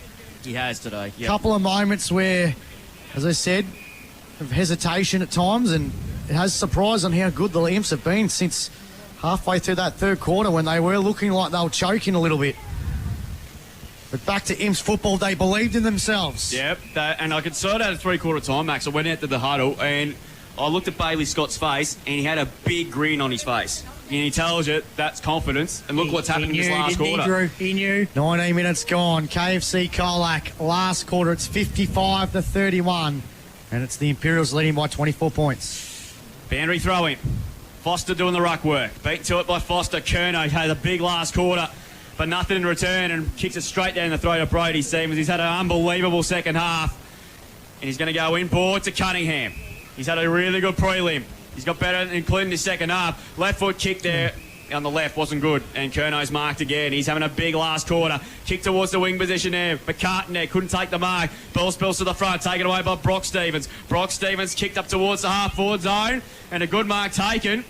In fact, it's going to be a boundary throw. Now, there's something going on down here, boys. Oh, McCartan, and I'm not sure who the Imps bloke is there. I didn't see it. I did not see it, but this is something you don't need happening in the last few minutes of a preliminary final. Oh, emergency umpires going out. Cunningham. Oh, she's on. Yep. They are exchanging insurances right now. If you're the Colac Imperials, you get out of there. Yeah. Bailey Scott's in there. Ed Kerno's in there as well. He's going whooshka just before he departs the CDFNL. He might be just collecting traffic tickets. Well, if you're a Colac Imperials, you'd be too stupid to do this. Yeah. And someone's been yellow carded. Dougie Evans is out on the ground there in his truckies. Yeah, I'd get out of it, Stephen Cass. You want to go in the grand final. Yeah. Who's been carded? I don't know. I'll tell you what, they are getting right into Ed Kerno right now. Yeah. I think it's Charlie McCartan, boys. And so I actually reckon it's Ed Kerno. Is it? Or is it Charlie McCartan? It's something happened off the footy, so... Yeah, it's Charlie. Yeah. So it's going to be a ball up nonetheless here. So 20 minutes gone in this KFC Colac last quarter. Disappointing. Yeah, disappointing that it has to come in like this. I wonder where Charlie takes his football next year. Oh, look, he's been a great player. He's been a great player in this competition in the last 2 years. Yeah, he's been a real. I'm not sure where we went, but he's been a real shining light in this competition over the last sort of 18 months, Pete. And we've really been privileged to have him here. He's got 10 kicks, 4 handballs, and 9 marks in the Stepcom stat sheet. We've got a free kick here, have we? So there is a free kick. It's going to go to Stephen Cass, just outside the 50 here for the Imperials. So 24 points the margin. And that allowed. He's going to have a crack here, is he? Surely not. About 70 out. He winds up. He's kicked it to the left forward pocket, off hands, and it's gone through from behind. And guess what, lads? Here we go, Guess Pete. what, lads? Here we go. Wind it up. Colac Imperials are 88-56. Lorne 4-7-31. Greg Allen Farm Machinery scoreboard as Eduardo Curto kicks, looking for Fletcher, doesn't get to him. It's gone out of bounds and a boundary throwing. By the way, Pete, that's 14 disposals this quarter for Ed Curno on the step. 14 this quarter, yeah. Yes. No, look, it's certainly not his fault that Lorne have fallen away in this last quarter. He's thrown everything at it. It's good to see. Good to see that he's just gone out when, I'm going to dominate this grand final, or this, not the grand final, the prelim final. Trying to get the side back in, but just some of his teammates just not a part of it at the moment. Hughes wins the tap out. Here's a chance now for Middleton. Kick forward over his head. Paddy Bright punches it forward. O'Shaughnessy traps the footy. He goes, Bailey, I'm taking that footy in front of you. Gets it to Cass. Cass on the bounce. Hand passes the Richie's boy, Cunningham. Cunningham's now kicked. There's a umpire that fell over. Ball kicked now to centre half forward. There's a chance now for Richard White. He's pushed off the ball, but he's kicked it out of bounds on the ground. He wants to deliver it. No. It's going to be out of bounds. Boundary throwing, centre win. We've gone 22 and a half. And the Imps leading 56-31. It's a 25-point lead. So they say the big blokes don't get any shorter in the last quarter, but the quick blokes don't seem to get any slower here either, do they? So boundary throwing. 23 minutes gone. There can't be long left. And this has been an unbelievable second half from the Colac Imperials, who are down and now halfway through the second quarter. Here's a chance now for Middleton. He was harassed out of, in fact, it's Taylor, and he's going to win himself a free kick on the centre wing position. So he's going to go inboard to Sayers. He's had a quiet prelim. Yeah, he's quite as final so far. Yeah, he's had a terrific vote, particularly in the qualifying final. That kick sums it up. And Whedon's taken the mark. So this has been an incredible turnaround from the Colac Imperials, who in round 18 last year, Lorne put them to the sword to knock them out of the finals, and now, 12 months later, roles reversed. O'Brien Henderson, chipping ball. Pazastek trapped it nicely. Has it at half forward. He's going to set her the kick to centre half forward. Hughes getting back there. Over the top, Jesse Middleton. That was a pretty hard landing, and Cash just thumps it up towards the half forward flank. Bouncing football here. Foster and Theodore come up to meet it now. Need to shepherd there. Well done, Foster. Theodore, chipping ball over the top. Leaves the chance for Bailey Scott. It's a bit of... Just going to enjoy the next couple of minutes here. That's a good kick, and finds Stephen Cass. Cass has got it 55 metres out. I reckon I'll be taking Bailey Scott straight off now. Yep. Put him on the bench. And Campbell. I'd take everyone off there, wouldn't you? Yeah. How many players do you have to leave on the ground? Bailey, Campbell, Brody Stevens would be the three that I put on the bench. There was a game at Wendy Hill, Maxi Western played with 17 players. They had so many injuries, so you can't they won that day, I think. No, they lost to the West Coast. Always have to bring us to an update. Stephen Cass, he's kicked one absolute ripper today. He's going to line up for about 60. Pops it to the hot spot. Lorne defenders underneath it. Oh, they spill each other hands. Price got a Caleb Melville, sorry, got one in the back. Smart was dealt with down the ground. He's going to get himself a free kick. So it'll be down the ground. And stupid. Why do this? Why are Imps getting involved in this stuff? They've got a grand final play next week. Yeah, this rubbish. Is it's just ridiculous. Let's be honest. Yep, absolutely. And the ball's kicked long there. It's gone up towards the wing position, but well done, Foster. And the thing is, where's the umpires? The umpires are there. He's right there. So Jared Foster's got the footy. Brad Foster, sorry. So if somebody goes in the book and gets a week, don't come whinging back to us and say how unlucky they were. Long kick, hung up the line. Here's a chance. Wisby gives it a chance there to Spokes. Gets a hand pass. Here we go. Bailey Scott. Oh, beautifully done. Coming up to meet up Matthews. Put his head over it. Well done, Coots. He's tried his backside off. Just got the hand pass. Justin Middleton. Got good of it just. Good kick. And finds Adams. Gee, there can't be long to go. And he's off. He's going to quickly play on. There won't be no match winning heroics today. Kerno, good mark. And plays on. Kicks inside 50. Not a great kick. Holman there around the footy again. He picks up the football. Hand pass to Fox. Fox gets a hand pass over the top now. A shot for goal coming up here from Pazastek is offline. One behind. So they're just they're 4 behinds in this second half alone. And they haven't looked like kicking a goal either. So Lorne 4-8-32. Lead the Imps 8-8-56. 26 minutes gone. Don't think there'll be a hell of a lot of time left in this prelim final. It's going to be the Cats and the Swans to meet like they did 2 years ago. O'Shaughnessy goes in short and finds Arnold. I know one guy that would be loving this right now, unfortunately isn't here. He'd be up in the clouds watching this, and that's our mate Jesse Lucas. Oh, yes. Good call, Maxie. He would be loving this. Imps Nation man and the Colac Imperials making it to another big dance. Kick out, looking for Foster. Couldn't take the mark. Here's a chance now again for Lorne Prazaztek. He's kicked back inside the forward 50. Louis Homer. Oh, Whedon. Here's a chance now again for the Dolphins. Flying shot for goal. Oh. Gee, wasn't a bad effort. Harry Taylor. Yep. Hazard Taylor misses it. One behind. They go to 4-9-33. Imps are 56. I'm not going to go the old 8-8. And it'll be 27 minutes. The timetable's gone to sleep, have they? They're in there. So Bailey Scott's on the bench. Yep. Just put them all on the bench. Who's the other? Brody Stevens is on the bench. Campbell Scott's on the bench. Campbell, there we go. We've got the three of them.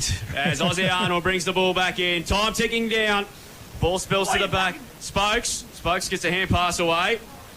Again, they're coming away with it again. Spokes gets a hand pass on the ground. Looking for Theodore. Boundary throw in. So the Colac Imperials will take on the Swans like they did. It was a cracking second semi. They've had 3 absolute beauties this year. And it's actually pretty fitting that these two sides are going to decide the premiership next Saturday. As Craig Kerr brings the ball back into play. Taken away by Kerno. He's been big in this last quarter, but with no real main support. Brock Stevens tackled high, and the umpire's going to let play go on. Oh, wow. Yeah, I agree with you wholeheartedly there, Pete. Ball's gone to centre half forward. Looking that time for White. Gladden. Stephen. He's got it. This to put the icing on the cake. Misses through the right-hand side through for a point. Knew as soon as he kicked it that he missed because he didn't celebrate. And like I said, boys, he's going to play game number 50 for the Imps next week. For 8-9-57.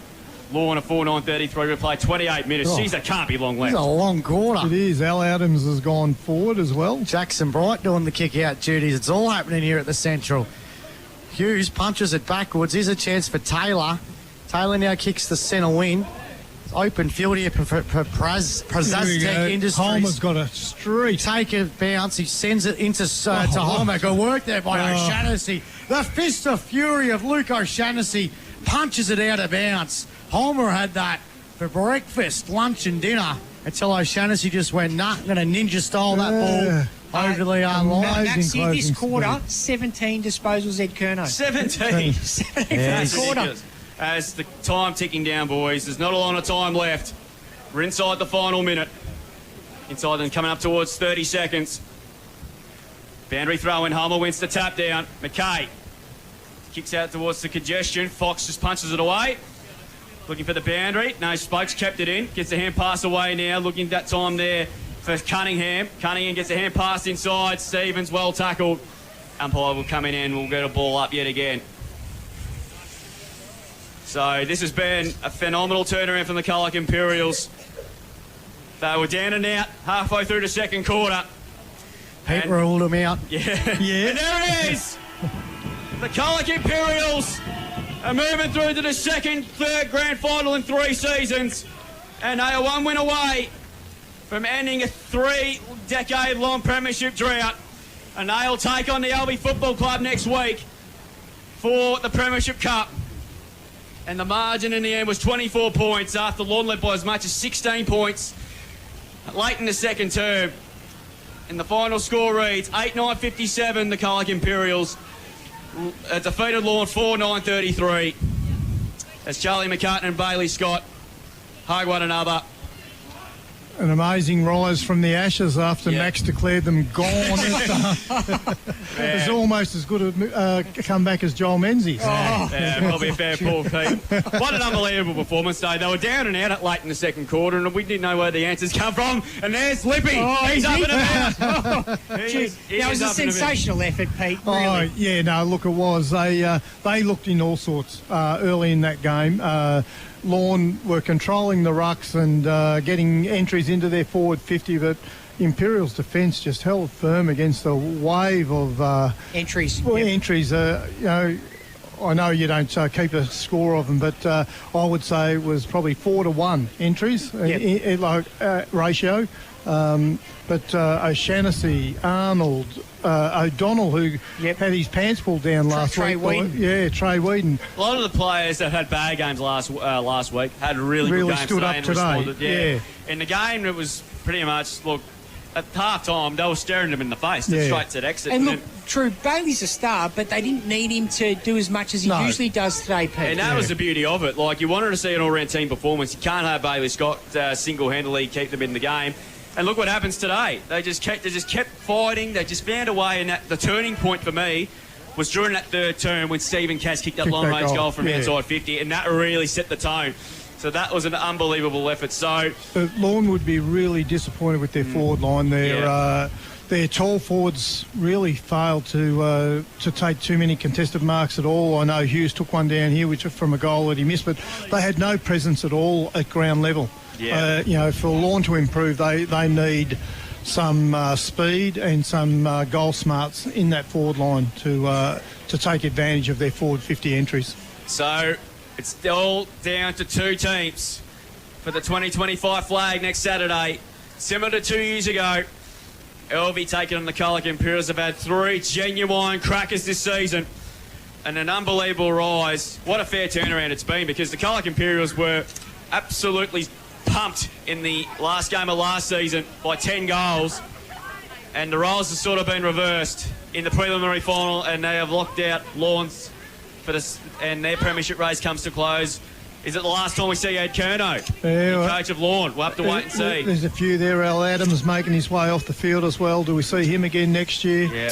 I'll tell you what, for a side that has a bit of a monkey on the back, the Imperials in finals, and I'm not talking about senior football, they seem to, lose the unlosable at times. They've had a good day. Their A-grade netballers came good, and their senior footballers has done the same thing. So a little shift in the air at the Western Oval all of a sudden. Yeah, it's going to be a big week ahead for him. We'll take a break here on CDFNL Live, back with the RSL post-game show after this. It all comes down to two teams next Saturday, and what a contest we're going to be in for as the Imps make their way up the race, and they're one win away from ending a 30-long premiership drought. They overcome the odds in the second quarter. They were down and out, as I said, and now they are through to a grand final by 24 points. 8-9-57 with a 6-0 second half to Lorne 4-9-33. We'll take a break. Back with plenty more from the Central Reserve and plenty more after this, and to wrap things up as well. On Mix FM, this is CDFNL Live. Happy to play. Keeping's off for the moment. Now they pull the trigger. A good run at this time is far, and guess who? Charlie McCartan, come on down.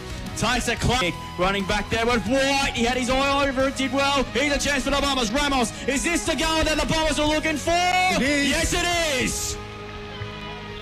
We get a goal in the second half, and the Bombers just keep the door ajar. Dolphins are going to reload. Back inside 50 to the hot spot. Dolphins need to have that. Hughes is there. Good mark, Stonehouse. Jeez, he's had a Wheels is there as well. Middleton, great tackle. Should have been holding the footy. Umpire said no. Ball spilled out, and umpire. Is it a goal? Everybody stopped. It's a goal to Hughes, I think. It is. Goal of the day contender. And It's in real estate time clock. Boundaries throwing down. Grabs it out of the ruck. Has a flying kick. Oh, you're going to bounce through. It's done a Shane Warne leg break. Leg Dare kicks the first goal. White throws it back. King Dare punches it towards the goal. Liam Holder grabs it this way, that way. Here is the Barrow. Barrow dribbles it for a goal. all right. Barrow's kicked a goal of the day contender, and guess what? He's going to go long. Perfect conditions for football here. Bit of holding on. But guess who? Gee. Lincoln Dare's taken a ripper. Took a really good mark. No, it's a free kick. I didn't say what for. So Bailey Scott's got the footy. Oh, Here he goes again. He runs the 40, goes for goal, and goes bang! God, how good is he? Here we go. So he's going to launch it to centre half forward, and that's where he does. That's a big kick. Spence, big mark. Class Harbour centre mark. For the Swans, up the guts. He's kicked it. He's gone long. Link there. Again! Comes that Put the fire home.